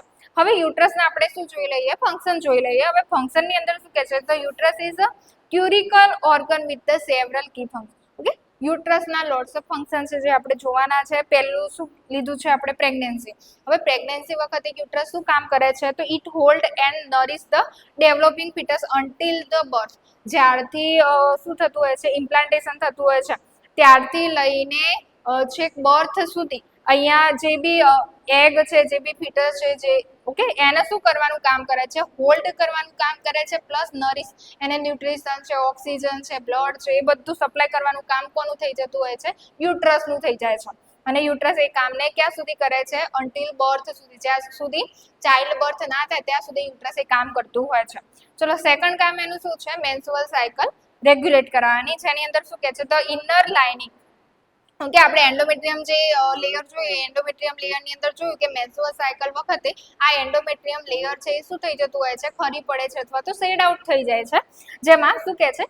The inner lining build up each month to prepare for the possible pregnancy. If no pregnancy occur, the lining shed and resulting the menstrual period. Okay, every month જે એન્ડોમેટ્રિયમ લેયર છે એ શું થતું હોય છે? પ્રિપેર થાય છે. Okay, prepare થાય છે ઇન ધ સેન્સ પોતાની જે સાઇઝ છે એની અંદર વધારો કરે છે. ઓકે, એની થિકનેસ વધે છે. પણ હવે એ શેના માટે થતું હોય છે? તો પોસિબલ પ્રેગ્નન્સી. જો પ્રેગ્નન્સી રહેશે તો જે ફર્ટિલાઇઝ એગ છે એ ક્યાં ઇમ્પ્લાન્ટ થવાનું છે? આપણું જે એન્ડોમેટ્રિયમ લેયર છે એ એન્ડોમેટ્રિયમ લેયરની અંદર શું થવાનું છે? ઇમ્પ્લાન્ટ થવાનું છે. હવે ઇમ્પ્લાન્ટ થાય છે, ઓકે, એ જો ઇન કેસીસ કોઈ પોસિબલ પ્રેગ્નન્સી નથી તો એ કેસીસની અંદર શું થશે? તો જે લાઇનિંગ બની છે, ઓકે, એન્ડોમેટ્રિયમ જે બન્યું છે એ શું થઈ જાય છે? આખું શેડ આઉટ થઈ જાય. અને શેડ આઉટ થશે એટલે આપણને શું જોવા મળે છે? મેન્સ્ટ્રુઅલ સાયકલ જોવા મળે છે. એના પછી શું છે? Child birth. ઓકે, ચાઇલ્ડ બર્થની અંદર બી યુટ્રસ અગત્યનો રોલ પ્લે કરે છે. જેમાં શું કહે છે? Muscular wall of the uterus contract to the push the baby out during the labour. હવે એટ અ ટર્મ જે વખતે સમય થઈ ગયો છે કે હવે ચાઇલ્ડ બર્થ થાય એ વખતે યુટ્રસ શું કરે છે? કોન્ટ્રેક્ટ થાય છે, મતલબ કે સંકોચન થાય. સંકોચન થાય છે એના કારણે જે બેબી છે, ફિટસ છે, ઓકે, એને શું કરવાની અંદર મદદ કરે છે? નીચેની તરફ પુશ કરે છે જેથી એ શું થઈ શકે? ડિલિવર થઈ શકે.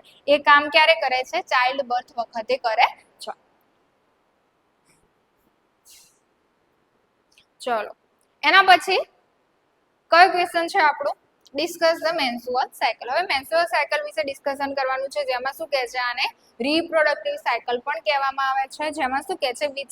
which is series of event happening every 26 to 30 day in a female. આ શું છે? એક જાતની સિરીઝ છે જે રેગ્યુલરલી તમને વુમનની અંદર જોવા મળતી હોય છે પ્યુબર્ટી ટાઈમથી. ઓકે, અને જેની અંદર શું થતું હોય છે? 26 થી 30 જે દિવસ છે એ દિવસ વખતે જે મેન્સ્ટ્રુઅલ સાયકલ છે એ તમને જોવા મળતી હોય છે. હવે આ જે સાયકલ છે એ સાયકલ તમને ચાઇલ્ડ બર્થ વખતે જોવા મળતી નથી.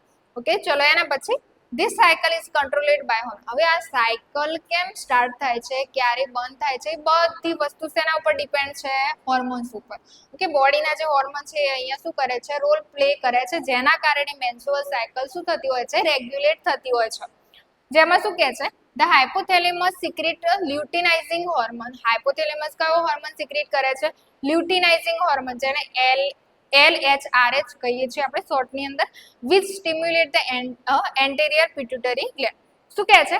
હાઇપોથેલેમસ છે. ઓકે, આ હાઇપોથેલેમસ શું કરતું હોય છે? તો જે લ્યુટિનાઇઝિંગ હોર્મોન છે એને શું કરે છે? સ્ટિમ્યુલેટ કરાવે છે.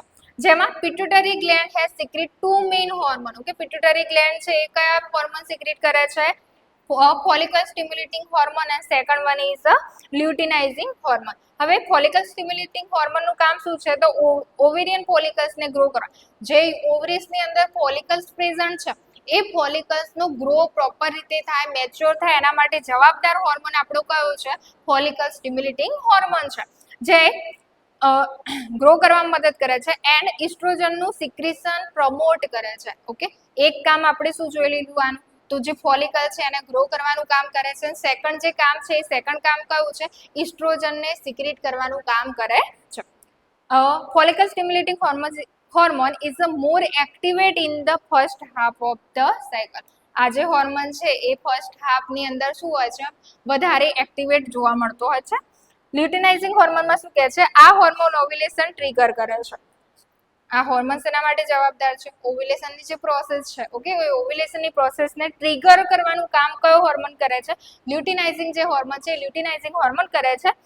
And help in the development of the corpus luteum. હવે એનું બીજું કામ શું છે?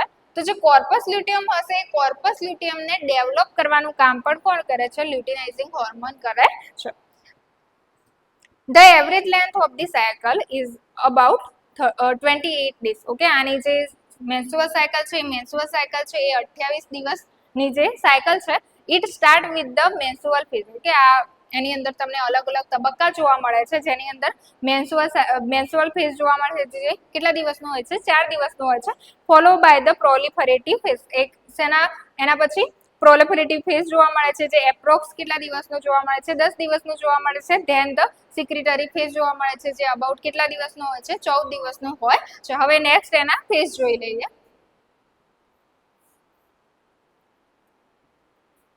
ચલો, ઓકે, હવે મેન્સ્ટ્રુઅલ સાયકલના જે ફેઝ છે, જે તબક્કા છે એ જોઈ લઈએ વન બાય વન. મેન્સ્ટ્રુઅલ સાયકલની અંદર એવરેજ લેન્થ આપણે જોઈ લીધી કે કેટલી છે? 28 દિવસની છે, જેની અંદર મેન્સ્ટ્રુઅલ ફેઝ જે માસિક તબક્કો છે એની અંદર શું કહે છે? આ ફેઝ સામાન્ય રીતે લગભગ 4 દિવસ સુધી ચાલે છે. આ જે મેન્સ્ટ્રુઅલ ફેઝ છે, ઓકે, આ મેન્સ્ટ્રુઅલ ફેઝ કેટલા દિવસ સુધી ચાલે છે? 4 દિવસ સુધી ચાલે છે. સેકન્ડ જે ફેઝ છે આપણો કયો છે? પ્રોલિફરેટિવ ફેઝ છે. જે પ્રોલિફરેટિવ ફેઝ છે આ ફેઝ લગભગ કેટલા દિવસ ચાલે છે? 10 દિવસ ચાલે છે. હવે આ પ્રોલિફરેટિવ ફેઝ છે એ ફેઝની અંદર આપણને જે યુટ્રસનું જે લેયર છે, એન્ડોમેટ્રિયલ જે લેયર છે, એ લેયરની અંદર શું થતું હોય છે? વધારો થતો હોય છે. આપણે ઓલરેડી જોઈ લીધું કે જે એન્ડોમેટ્રિયમ લેયર છે એ કેવું થતું હોય છે? થીક થતું હોય છે. ઓકે, એ થીક થાય છે એ કયા ફેઝની અંદર થશે? આપણો પ્રોલિફરેટિવ જે ફેઝ છે એ પ્રોલિફરેટિવ ફેઝની અંદર એન્ડોમેટ્રિયમ લેયર છે એ શું થતું હોય છે? ડેવલપ થતું હોય છે, એની અંદર ગ્રો થતો હોય છે. ઓકે, એ તમને કયા ફેઝની અંદર જોવા મળે છે? પ્રોલિફરેટિવ ફેઝની અંદર જોવા મળે છે. જે કયા હોર્મોનના અંડરમાં થતું હોય? ઇસ્ટ્રોજન અને જે પ્રોજેસ્ટેરોન હોર્મોન છે એ બંને હોર્મોનના અસરના કારણે પ્રોલિફરેટિવ ફેઝની અંદર તમને એન્ડોમેટ્રિયમ લેયર ગ્રો થતું જોવા મળે છે. એના પછી સેક્રેટરી ફેઝ જોવા મળે, જેની અંદર શું થાય છે? આ ફેઝની અંદર લગભગ કેટલા દિવસનું ચાલે છે? 14 દિવસ સુધી જોવા મળતો હોય છે. આ શું છે? તમારી મેન્સ્ટ્રુઅલ સાયકલ. ચલો, હવે જે આગળના બે ક્વેશ્ચન જોયા એ બે ક્વેશ્ચનની અંદર આ જે ક્વેશ્ચન છે એ ક્વેશ્ચન શું આપેલા છે? ઓર ક્વેશ્ચનની અંદર આપેલા છે, જેની અંદર કયો ક્વેશ્ચન છે? Describe the structure and function of the skin. જે સ્કિન છે એ સ્કિનને આપણે શું કરવાનું છે? એના સ્ટ્રક્ચર વિશે વાતચીત કરવાની છે. અને સેકન્ડ શું વાતચીત કરવાની છે? એ કામ શું કરે છે? ફંક્શન શું કરે છે? એની વાતચીત આપણે આ ક્વેશ્ચનની અંદર કરવાની છે. શું કહે છે? The skin is the body's largest organ. Skin એ આપણા શરીરનું સૌથી મોટામાં મોટું ઓર્ગન છે. And it's made up of 3 main layer. આ શેનાથી બનેલું છે? 3 મેઇન લેયરથી બનેલું છે. To protect you. આ 3 લેયર આપણા શરીરને શું કરે છે? પ્રોટેક્ટ કરે છે. આપણને શું કરે છે? પ્રોટેક્ટ કરે છે. ચલો હવે વન બાય વન જોઈ લઈએ એના લેયર્સ. પહેલું કયું છે? એપિડર્મિસ લેયર છે. ઓકે, હવે એપિડર્મિસ લેયરની અંદર શું કહે છે? The epidermis is the outer most layer. સૌથી બહારનું લેયર જે ગણાશે ને એ ગણાય કયું છે? એપિડર્મિસ લેયર ગણાય છે. The part you can see and epidermis લેયરને તમે શું કરી શકો છો, જોઈ શકો છો, વિઝિબલી નેકડ આઈસ જોઈ શકો છો.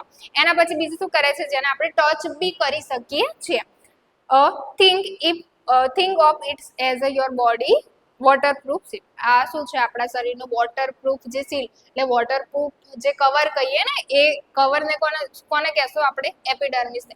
જે પાણીથી શું હોય છે, રેઝિસ્ટન્ટ પાણી છે એ આપણા શરીરની અંદર દાખલ થવા દેતું નથી. ચલો, it constantly making new skin cell at it base. આ શું કરતું હોય છે, કન્ટિન્યુઅસલી નવા સેલને શું કરતું હોય છે, જનરેટ કરતું જ હોય છે, which then move up to surface, જે આપણા સ્કિનના ઉપરની તરફ મૂવ થતા હોય છે. By the time they reach the top they dead and flaky and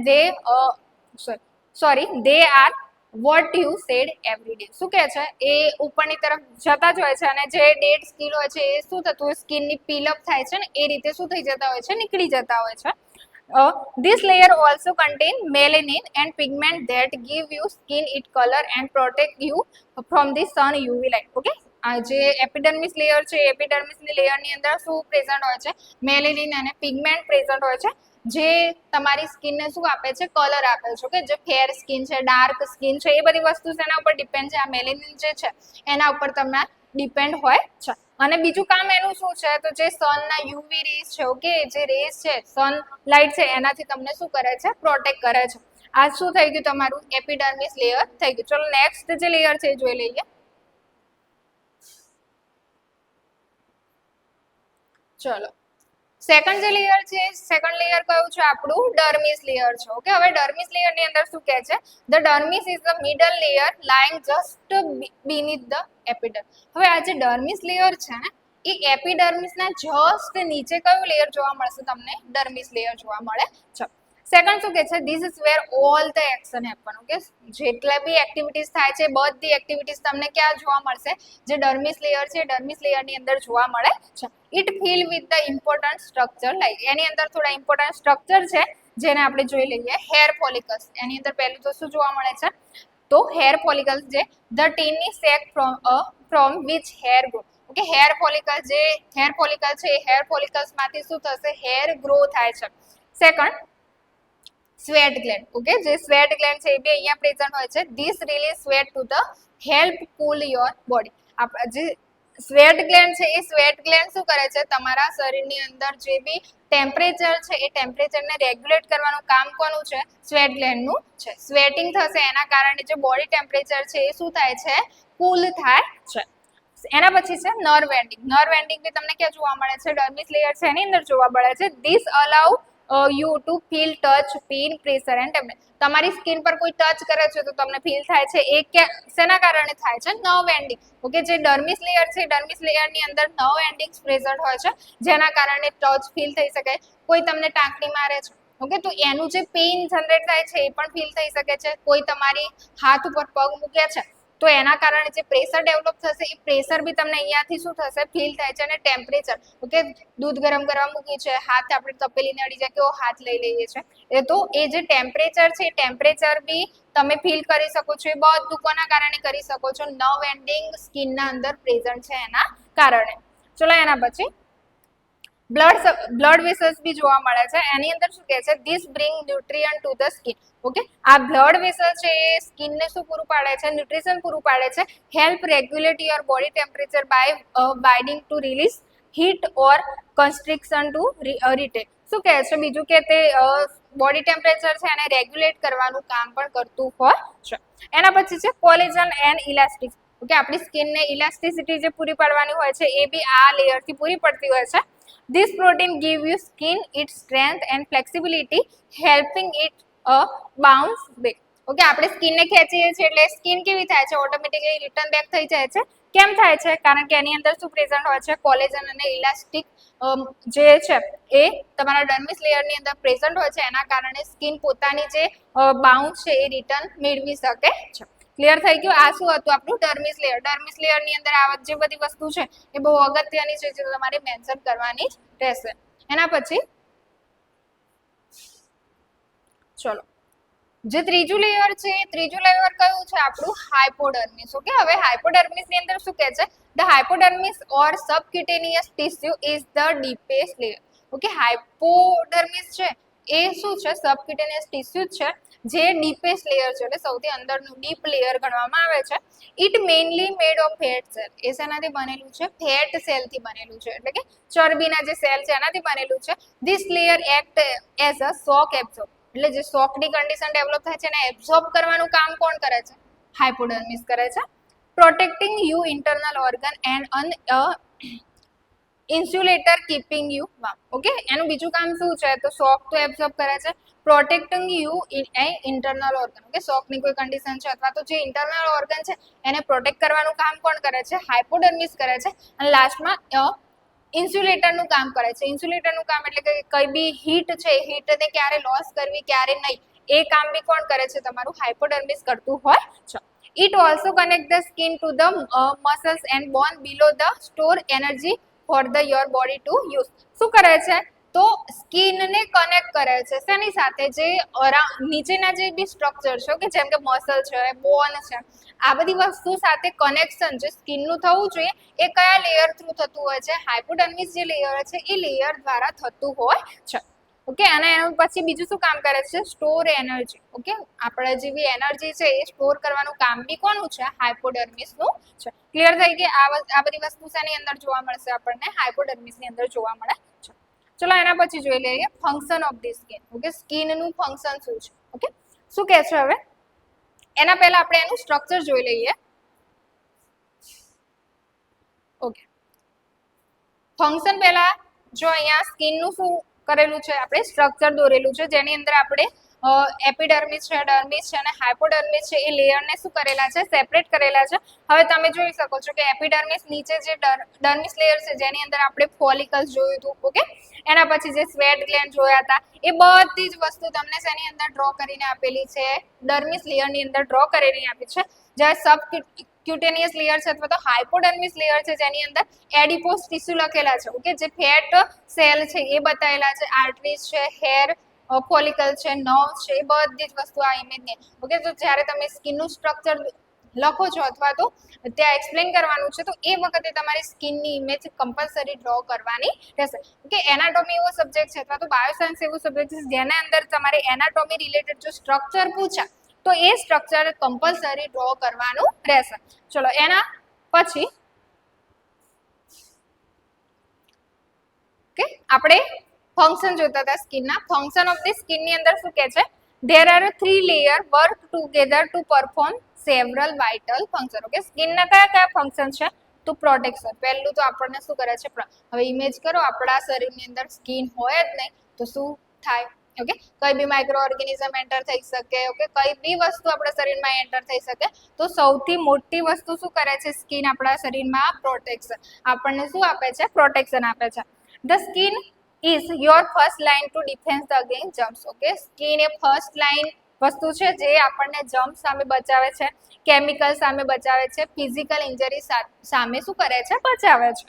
temperature regulation બીજું કામ એનું શું છે કે જે ટેમ્પરેચર છે એ ટેમ્પરેચરને રેગ્યુલેટ કરવાનું કામ કરે છે જેમાં શું કહે છે through the sweating and changes in the blood flow. Okay temperature regulation કેવી રીતે કરે છે તો જરૂર પડે ત્યારે સ્વેટિંગ કરે છે અથવા તો બ્લડ ફ્લોને રેગ્યુલેટ કરે છે જેનાથી skin help to keep your body a stable temperature જેના કારણે જે બોડી છે એ શું રહી શકે ટેમ્પરેચરની બાબતે સ્ટેબલ રહી શકે.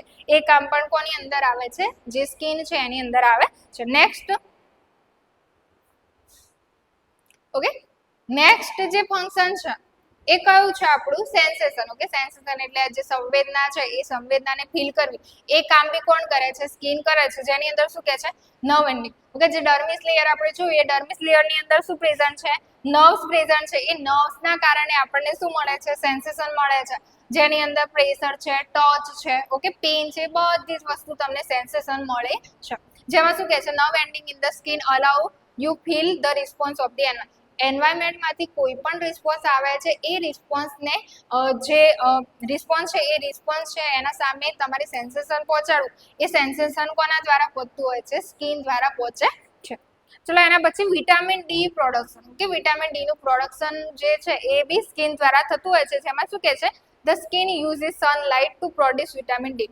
ઓકે જે વિટામિન ડી છે આપણને ખબર છે કે સનલાઇટમાંથી મળે છે. સનલાઇટની અંદર જે સનલાઇટ છે એ સ્કિનના કોન્ટેક્ટમાં આવે છે અને સ્કિનના અંદર રહેલું જે સબસ્ટન્સ છે એ કોની અંદર કન્વર્ટ થતું હોય છે, વિટામિન ડી ની અંદર કન્વર્ટ થતું હોય છે. હવે આ સનલાઇટ છે એ સનલાઇટ પહોંચાડવાનું જે માધ્યમ છે એ પણ કોણ છે, સ્કિન છે, જેનાથી વિટામિન ડી શું થાય છે, ડેવલપ થતું હોય છે અને એના કારણે બોન છે, ટીથ છે એ શું થતા હોય છે, હેલ્ધી થતા હોય છે.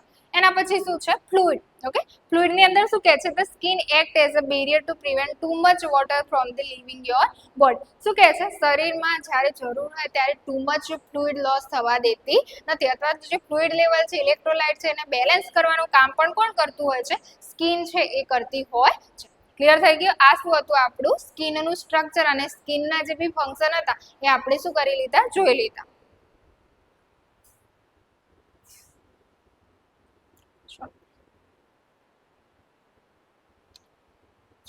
એના પછી જે ક્વેશ્ચન છે, ઓકે, એ ક્વેશ્ચન કયો છે આપણો, તો explain the posterior pituitary gland. આપણે અહીંયા શું એક્સપ્લેન કરવાનું છે, જે પોસ્ટેરિયર પિટ્યુટરી ગ્લેન્ડ છે એને શું કરવાની રહેશે, એક્સપ્લેન કરવાની રહેશે.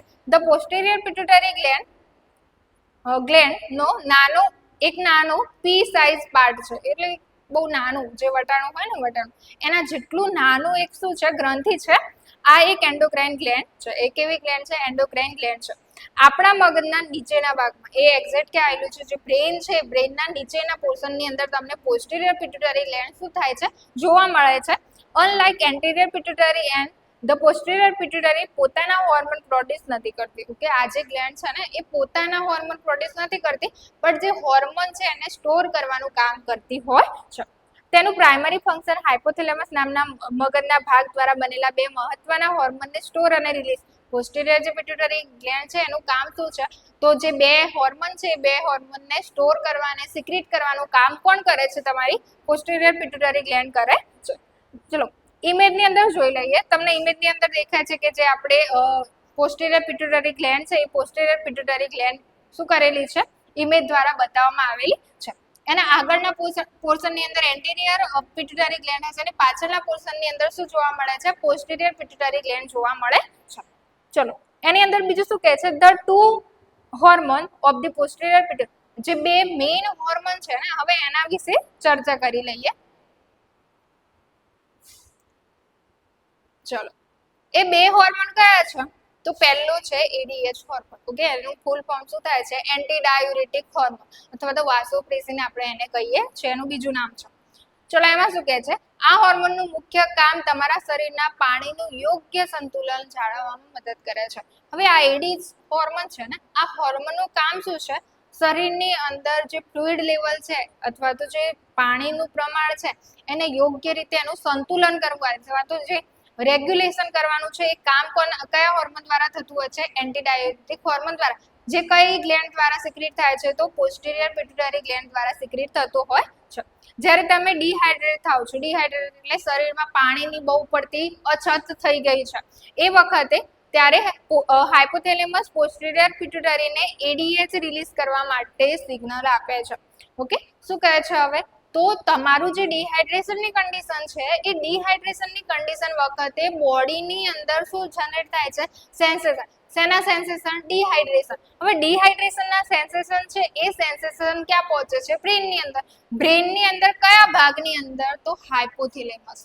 કયા ભાગની અંદર પહોંચે છે, હાઇપોથેલેમસના ભાગની અંદર પહોંચી અને એને શું કહે છે કે જે પાણીનું યોગ્ય સંતુલન છે એ જાળવવું પડશે. તો હવે હાઇપોથેલેમસ કોને એક્ટિવેટ કરે છે, તો પોસ્ટેરિયર પિટ્યુટરીને શું કરશે, એક્ટિવેટ કરશે, એને સેન્સેશન મોકલશે, સ્ટિમ્યુલેટ કરશે. હવે હાઇપોથેલેમસે પોસ્ટેરિયર પિટ્યુટરી ગ્લેન્ડને સ્ટિમ્યુલેટ કરી, એટલે સ્ટિમ્યુલેશનના કારણે પોસ્ટેરિયર પિટ્યુટરી ગ્લેન્ડે કયો હોર્મોન રિલીઝ કર્યો, એન્ટી ડાયુરેટિક હોર્મોન. ચલો હવે આપણે ઓલરેડી જોઈ લીધું કે એન્ટી ડાયુરેટિક હોર્મોનનું કામ શું છે, તો જે બી પાણી છે, વોટર છે, એને રેગ્યુલેટ કરવાનું, એનું સંતુલન કરવાનું કામ કયો હોર્મોન કરે છે, એન્ટી ડાયુરેટિક હોર્મોન કરે છે. એના પછી એડીએચ પછી તમારી કિડની પાસે જાય છે. ઓકે, હવે પોસ્ટેરિયર ગ્લેન્ડે શું કરી લીધું, એડીએચ હોર્મોનને રિલીઝ કર. રિલીઝ થયો એટલે એ ક્યાં પહોંચે છે, આપણી જે કિડની છે કિડની સુધી પહોંચે છે. પહોંચીને શું કરે છે, તમે વધુ પાણી રીએબ્ઝોર્પ્શન કરવા અને ઓછું યુરિન બનાવવા માટે કહે છે. તો એડીએચ પહોંચી તો ગયો કિડની જોડે. હવે કિડની જોડે જઈને એ શું કામ કરે છે, તો કિડનીને મેસેજ આપે છે. શેનો મેસેજ, કે વધારે પડતું પાણી જે વેસ્ટ થાય છે એ પાણીને શું કરવાનું, રીએબ્સોર્બ કરવાનું, મતલબ ફરીથી શોષણ કરવાનું, જે યુરિન દ્વારા બહાર જાય છે. ઓકે, અને યુરિનનું જે પ્રમાણ છે એને ઓછું કરી લેવા માટે શું આપે છે, એડીએચ કિડનીને મેસેજ આપે છે. ક્લિયર થઈ ગઈ વસ્તુ? હવે એના કારણે શું થશે, તો આનાથી તમારું બ્લડ વોલ્યુમ અને બ્લડ પ્રેશર વધે છે. ઓકે, આ જે કન્ડિશન છે એના અસર તમને શું જોવા મળે છે, જે બ્લડ વોલ્યુમ છે એ વધશે અથવા તો બ્લડ પ્રેશર છે એ શું થાય છે, વધે છે. ક્લિયર થઈ ગયું? એડીએચ શું કામ કરે છે, ફરી વાર એને સમરાઇઝ કરી લઈએ. એડીએચ હોર્મોનનું કામ શું છે, તો બોડીની અંદર જે પાણીનું લેવલ છે એનું સંતુલન જાળવવાનું છે, જેની અંદર જે ડિહાઇડ્રેશનની કન્ડિશન ડેવલપ થાય છે શરીરમાં, એટલે ડિહાઇડ્રેશનના સેન્સેશન ક્યાં પહોંચે છે, હાઇપોથેલેમસ. ભાઈ હાઇપોથેલેમસ કોને સ્ટિમ્યુલેટ કરે છે, કોને એક્ટિવ કરે છે, તો પોસ્ટિરિયર પિટ્યુટરી ગ્લેન્ડ. ને પોસ્ટિરિયર પિટ્યુટરી ગ્લેન્ડ શું કામ કરે છે, તો કયો હોર્મોન રિલીઝ કરે છે, એન્ટી ડાયુરેટિક હોર્મોન રિલીઝ કરે છે.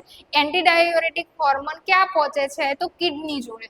ઓકે, કિડની જોડે જઈને શું મેસેજ આપે છે કે વધુમાં વધુ પાણીને શું કરો, રીએબ્સોર્બ કરો, ઓકે, શોષણ કરો, જેનાથી આપણે શું કરી શકીએ, ડિહાઇડ્રેશનની કન્ડિશન સામે લડી શકીએ. ઓકે, આ કામ કરે છે જેનાથી શરીરની અંદર જે ફ્લુઇડ લેવલ છે એ શું થઈ જતું હોય છે, રેગ્યુલેટ થાય છે. ચલો, આ વસ્તુ ક્લિયર થઈ ગઈ. એના પછી છે ઓક્સિટોસિન. ઓક્સિટોસિનને શું કહે છે, આ હોર્મોન સોશિયલ બોન્ડિંગ અને રિપ્રોડક્શનમાં મહત્વનો ભાગ ભજવે. ઓકે, જે ઓક્સિટોસિન હોર્મોન છે સોશિયલ બોન્ડિંગ માટે બહુ અગત્યનો છે અને રિપ્રોડક્શનની જે પ્રોસેસ છે એની અંદર બહુ અગત્યનો રોલ પ્લે કરે છે. સ્ત્રીઓમાં તે ચાઇલ્ડ બર્થ એટલે કે પ્રસૂતિ, ઓકે, લેબર થાય છે, પ્રસૂતિ થાય છે, બાળકનો જન્મ થાય છે એ વખતે યુટેરાઇન કોન્ટ્રેક્શનને ઉત્તેજિત કરે છે. આમાં આ જે પ્રસૂતિ દરમિયાનના યુટેરાઇન કોન્ટ્રેક્શન એટલે જે યુટ્રસ છે ઓર્ગન, ઓકે, એ યુટ્રસ ઓર્ગનને કોન્ટ્રેક્ટ મતલબ કે સંકોચન કરવું. ઓકે, એ સંકોચન માટે ઓક્સિટોસિન હોર્મોન બહુ અગત્યનો રોલ પ્લે કરે છે. તે બ્રેસ્ટ ફીડિંગ દરમિયાન મિલ્ક લેટ ડાઉન રિફ્લેક્સ માટે પણ આવશ્યક છે. ઓકે, સેકન્ડ એનો યુઝ શું છે, બ્રેસ્ટ ફીડિંગની પ્રોસેસમાં મદદ કરે. હવે બ્રેસ્ટ ફીડિંગની પ્રોસેસની અંદર કયા રિફ્લેક્સની અંદર મદદ કરે છે, મિલ્ક લેટ ડાઉન રિફ્લેક્સની અંદર મદદ કરે છે. જ્યારે બેબી શું કરે છે, સકિંગ કરે છે, મતલબ બેબી ધાવણ દાવે છે એ વખતે સેન્સેશન ક્યાં પહોંચે છે, હાઇપોથેલેમસમાં પહોંચશે. હાઇપોથેલેમસ કોને એક્ટિવેટ કરે છે, પોસ્ટિરિયર પિટ્યુટરી ગ્લેન્ડને, અને એ પોસ્ટિરિયર પિટ્યુટરી કયો હોર્મોન રિલીઝ કરે છે, ઓક્સિટોસિન. હવે આ ઓક્સિટોસિન બ્રેસ્ટના જે બી મસલ્સ છે, ઓકે, મસલ્સ સુધી પહોંચે છે ને એ મસલ્સનું કોન્ટ્રેક્શન કરાવે છે ને એ કોન્ટ્રેક્શનના કારણે જે મિલ્ક છે એ મિલ્ક શું થતું હોય છે, બહાર આવતું હોય છે, જેને આપણે શું કહીએ છીએ, મિલ્ક લેટ ડાઉન રિફ્લેક્સ કહીએ છીએ. એના પછી તેને ક્યારેક લવ હોર્મોન, ઓકે, એનું બીજું નામ છે એ લવ હોર્મોન છે. એની અંદર શું કહે છે કે એ લોકોનું શું કરાવે છે, બોન્ડિંગ કરાવે છે, એટલા માટે એને શું નામ આપેલું છે, આપણે લવ હોર્મોન આપેલું છે. ઓકે, એના પછી જોઈ લઈએ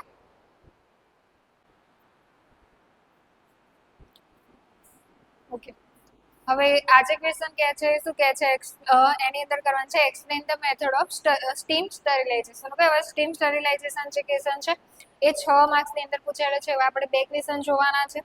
ઓકે, સ્ટીમ સ્ટરીલાઇઝેશન કોને કહીએ છીએ આપણે, તો શું કહે છે, steam sterilization is a most common and reliable method for sterilizing medical equipment and the supply nursing and the healthcare.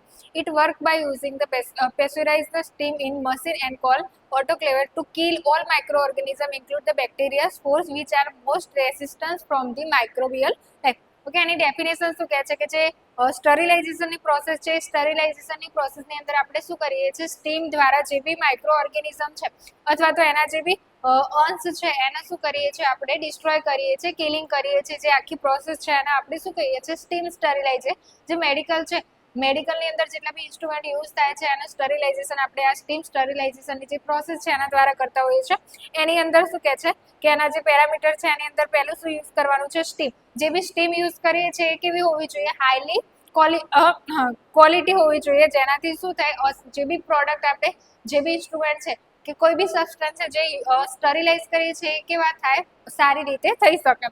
એના પછી છે તો moisture in the steam what kill the microorganism by causing their protein and coagulation and denatures and irreversible process. Okay, જે proper steam હશે, proper moisture હશે, એના કારણે જે બી માઇક્રો ઓર્ગેનિઝમ છે એને આપણે પ્રોપરલી શું કરી શકીએ છીએ, કિલ કરી શકીએ છીએ. એના પછી નેક્સ્ટ જોઈએ,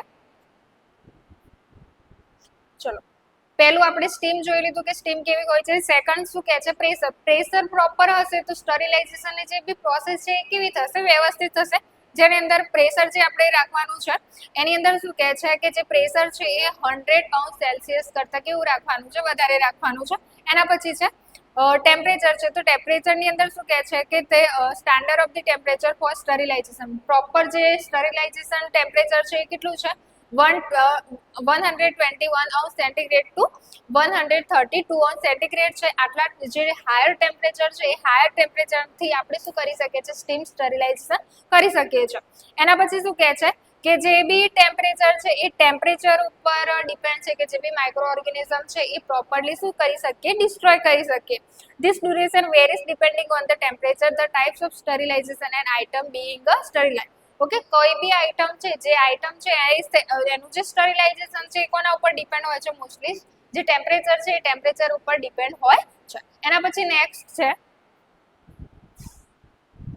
ઓકે પ્રોસેસ ઓફ ધી સ્ટરીલાઇઝેશન. હવે પ્રોસેસ ઓફ ધી સ્ટરીલાઇઝેશન છે એની અંદર આપણે 3 ફેઝ જોવાના છે. એની અંદર પહેલું છે કન્ડિશનિંગ. એની અંદર શું કહે છે, the air inside the autoclave chamber and from the item is removed. શું કહે છે, જે બી ચેમ્બર છે એ ચેમ્બરમાંથી એક્સ્ટ્રા જે એર છે આપણે શું કરી લેવાની છે, રિમૂવ કરી લેવાની છે. અને એના પછી કઈ બી આઇટમ કે કઈ બી સબસ્ટન્સ પડ્યું છે એને બી આપણે શું કરી લેશું, રિમૂવ કરી લેશું. એના પછી air pocket can be prevent the steam from the reaching all the surface.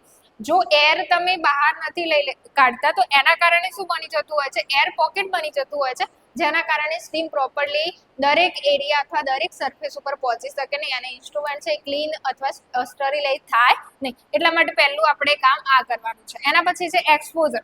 એક્સપોઝરની અંદર શું કહે છે, the chamber is field with the steam and the temperature and pressure maintain for a required time. Okay, exposure જે બી તમે air જે steam આપો છો એ steam છે એને પ્રોપર શું કરવાનું છે, એક્સપોઝ કરવાનું છે, પ્રેશર મેન્ટેન કરવાનું છે, જેનાથી શું થાય, સારી રીતે જે બી ઇક્વિપમેન્ટ છે એ સ્ટરાઇલ થઈ જાય. એના પછી ડ્રાય. જે બી ઇન્સ્ટ્રુમેન્ટ તમે સ્ટરીલાઇઝ કરવા મૂક્યા છે એને પ્રોપર શું કરી લેવાના છે, ડ્રાય કરી લેવાના છે. એના પછી જોઈએ તો ઓકે સેકન્ડ જે ક્વેશ્ચન છે એ શું કહે છે, explain the hazard of the biomedical waste. Okay, જે બી 6 માર્ક્સનો ક્વેશ્ચન છે જેની અંદર શું કહે છે કે જે હઝાર્ડ છે, ઓકે, બાયોમેડિકલ વેસ્ટના જે હઝાર્ડ છે એના વિશે શું કરવાનું છે, આપણે એક્સપ્લેન કરવાનું છે. હવે શું કહે છે એની અંદર, biomedical waste also known as a medical waste. Okay, biomedical વેસ્ટનું બીજું નામ શું છે તો કે છે મેડિકલ વેસ્ટ કહીએ છીએ અથવા તો હોસ્પિટલ વેસ્ટ કહીએ છીએ, હોસ્પિટલમાંથી નીકળતો કચરો. એની અંદર શું કહે છે, is any waste containing infectious or the potentially infectious material, the improper management and disposal of this waste pose significant hazard to the human health, animal health and the environment. Okay, હવે biomedical waste આપણે જાણીએ છીએ કે biomedical waste યોગ્ય રીતે શું કરવાનું હોય છે, મેનેજ કરવાનું. પરંતુ જો બાયોમેડિકલ વેસ્ટ યોગ્ય રીતે શું મેનેજ કરતા નથી, એના કારણે જે હ્યુમન હેલ્થ છે, એનિમલ હેલ્થ છે, પછી એન્વાયરમેન્ટ છે, એના હઝાર્ડિયસ શું જોવા મળે છે, ઇફેક્ટ જોવા મળે છે, ખરાબ ઇફેક્ટ જોવા મળે છે, જે ઇફેક્ટને શું કહેવાશે, hazard of the biomedical waste. ચલો એની અંદર જોઈ લઈએ કે કેવા હઝાર્ડ હોય છે, જે એનિમલ છે, જે બી હેલ્થ વર્કર છે, એન્વાયરમેન્ટ છે, એના ઉપર શું અસર કરે છે. પહેલું છે ઇન્ફેક્શિયસ હઝાર્ડ. ઓકે, ઇન્ફેક્શિયસ હઝાર્ડની અંદર શું કહે છે, this is most common and immediate danger. શું કહે છે, આ બહુ કોમન અને ડેન્જર હઝાર્ડ છે. જેવા શું કહે છે, biomedical waste contain a wide range of the pathogen. Okay, biomedical વેસ્ટની અંદર બહુ લોટ્સ ઓફ શું જોવા મળતું હોય છે, આપણે ઇન્ફેક્શિયસ મટીરિયલ જોવા મળતું હોય છે. હવે આવું જે ઇન્ફેક્શિયસ વાળું મટીરિયલ છે, જો એને યોગ્ય રીતે નિકાલ નહીં કરો તો એ ઇન્ફેક્શન બીજા કોઈ બી પર્સન છે, બીજા કોઈ બી એન્વાયરમેન્ટ છે, બીજું જે બી સરફેસ છે ત્યાં જઈને શું કરે છે, કન્ટામિનેશન કરે છે, એને સ્પ્રેડ કરે છે. હવે એ સ્પ્રેડ કરે છે એનાથી શું થશે, હેલ્થ ઉપર અસર જોવા મળે છે.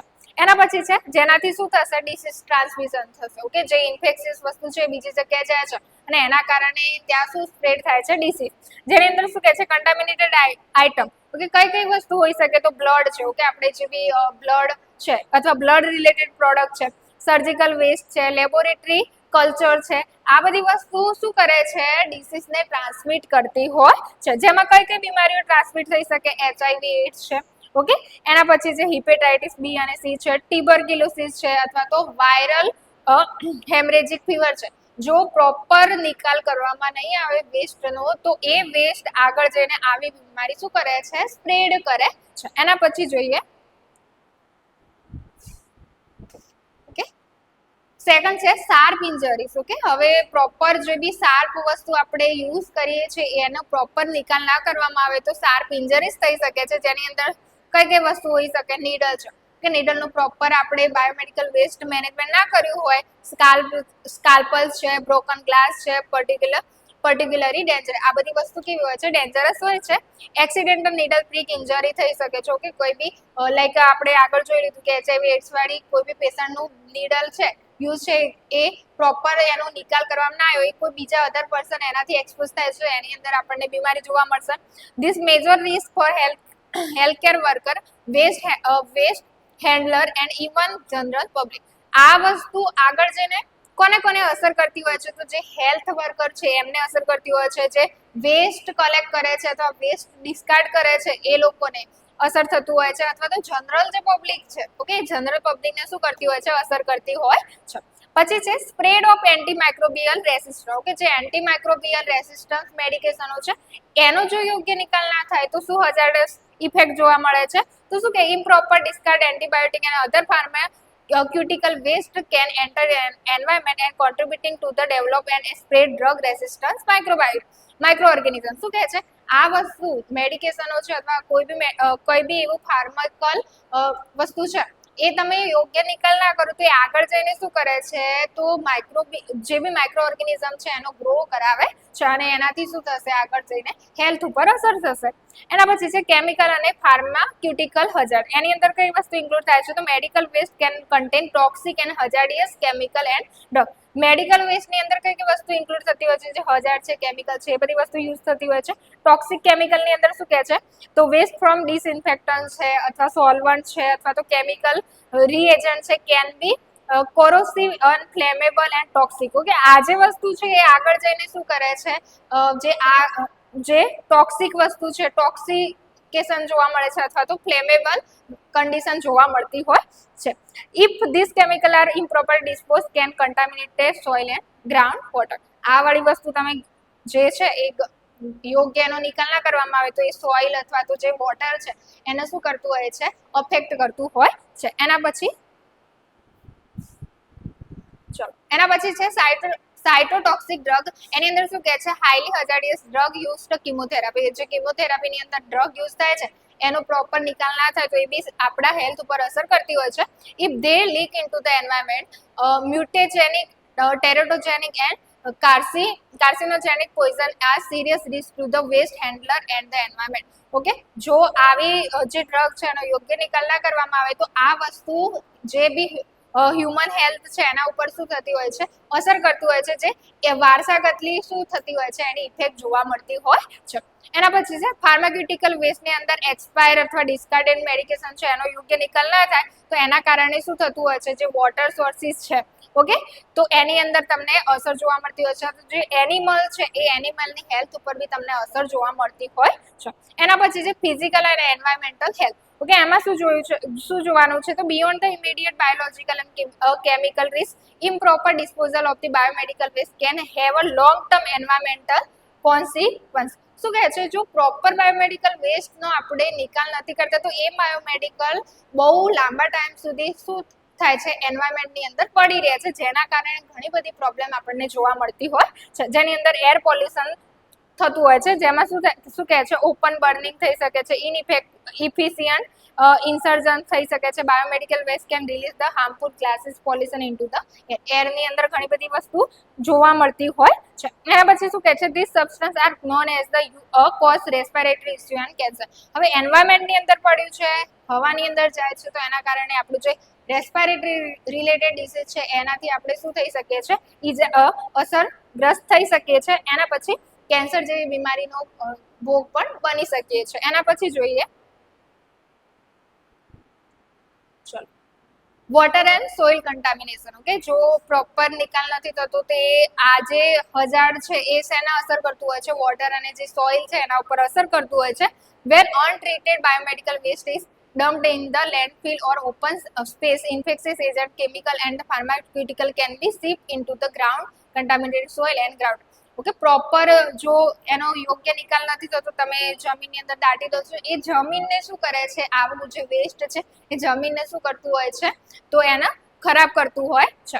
ઓકે, અથવા તો જે બાયોમેડિકલ વેસ્ટ છે, ઘણા લોકો શું કરતા હોય કે પાણીની અંદર ડિસ્કાર્ડ કરી લેતા હોય છે, તો એના કારણે વોટર છે, તો વોટરની અંદર શું જોવા મળતું હોય છે, આપણને ઇન્ફેક્શન અથવા તો જે બી એની અસર છે એ આપણને પાણીની અંદર પણ જોવા મળતી હોય છે. હવે એના પછી છે radioactive waste. Radioactive વેસ્ટની અંદર શું કહે છે, waste from the nuclear medicine and radiotherapy. Okay, એવો વેસ્ટ જે રેડિયોથેરાપીના કારણે આપણને જોવા મળે છે. Improper disposal can be expose people and environment radiation leading to serious health issue including burns and cancer. હવે રેડિયો એક્ટિવ વેસ્ટનો જો તમે પ્રોપર નિકાલ નથી કરતા, તો એના કારણે તમને બર્ન અથવા તો કેન્સરની જે અસર છે એ જોવા મળતી હોય છે. એના પછી છે hazard to the specific group. Okay, specific ગ્રુપની અંદર શું કહે છે, તો હેલ્થ કેર વર્કર છે. ઓકે, જે આ હજાર્ડ છે એ હજાર્ડ કયા કયા લોકો ઉપર અસર થતું હોય છે, તો કહે છે હેલ્થ કેર વર્કર, જે હેલ્થ સાથે સંકળાયેલા છે એવા વ્યક્તિને અસર કરતી હોય છે, જેની અંદર ડોક્ટર આવી જાય છે, નર્સ છે, લેબ ટેકનિશિયન છે. ઓકે, આ લોકોને હાયર રિસ્ક જોવા મળતું હોય છે. એના પછી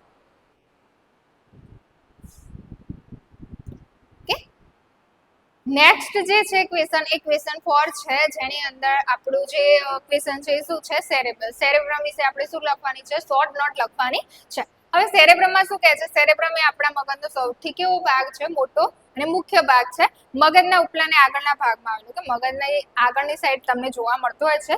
સ્ટ્રક્ચર એનું જોઈ લઈએ તો એ સેરેબ્રમ છે મુખ્ય 2 હેમિસ્ફિયર એટલે અર્ધ ગોળાર્ધમાં વેચાયેલું છે, જેમાં રાઈટ અને લેફ્ટ હેમિસ્ફિયર જોવા મળે છે. હવે રાઈટ સાઈડની અંદર શું કહે છે, આ શરીરના ડાબા ભાગને શું કરે છે, નિયંત્રિત કરે છે. તે સામાન્ય રીતે creativity, art, music and imagination સાથે સંબંધિત છે. આમાં કઈ કઈ એક્ટિવિટીઝ થતી હોય છે, ક્રિએટિવિટી કરવી છે, કોઈ આર્ટ કરે છે, કોઈ મ્યુઝિક છે, કોઈ ઇમેજિનેશન કરે છે, બધી વસ્તુ શેના સાથે સંકળાયેલી છે, રાઈટ હેમિસ્ફિયર સાથે સંકળાયેલી છે. એના પછી નેક્સ્ટ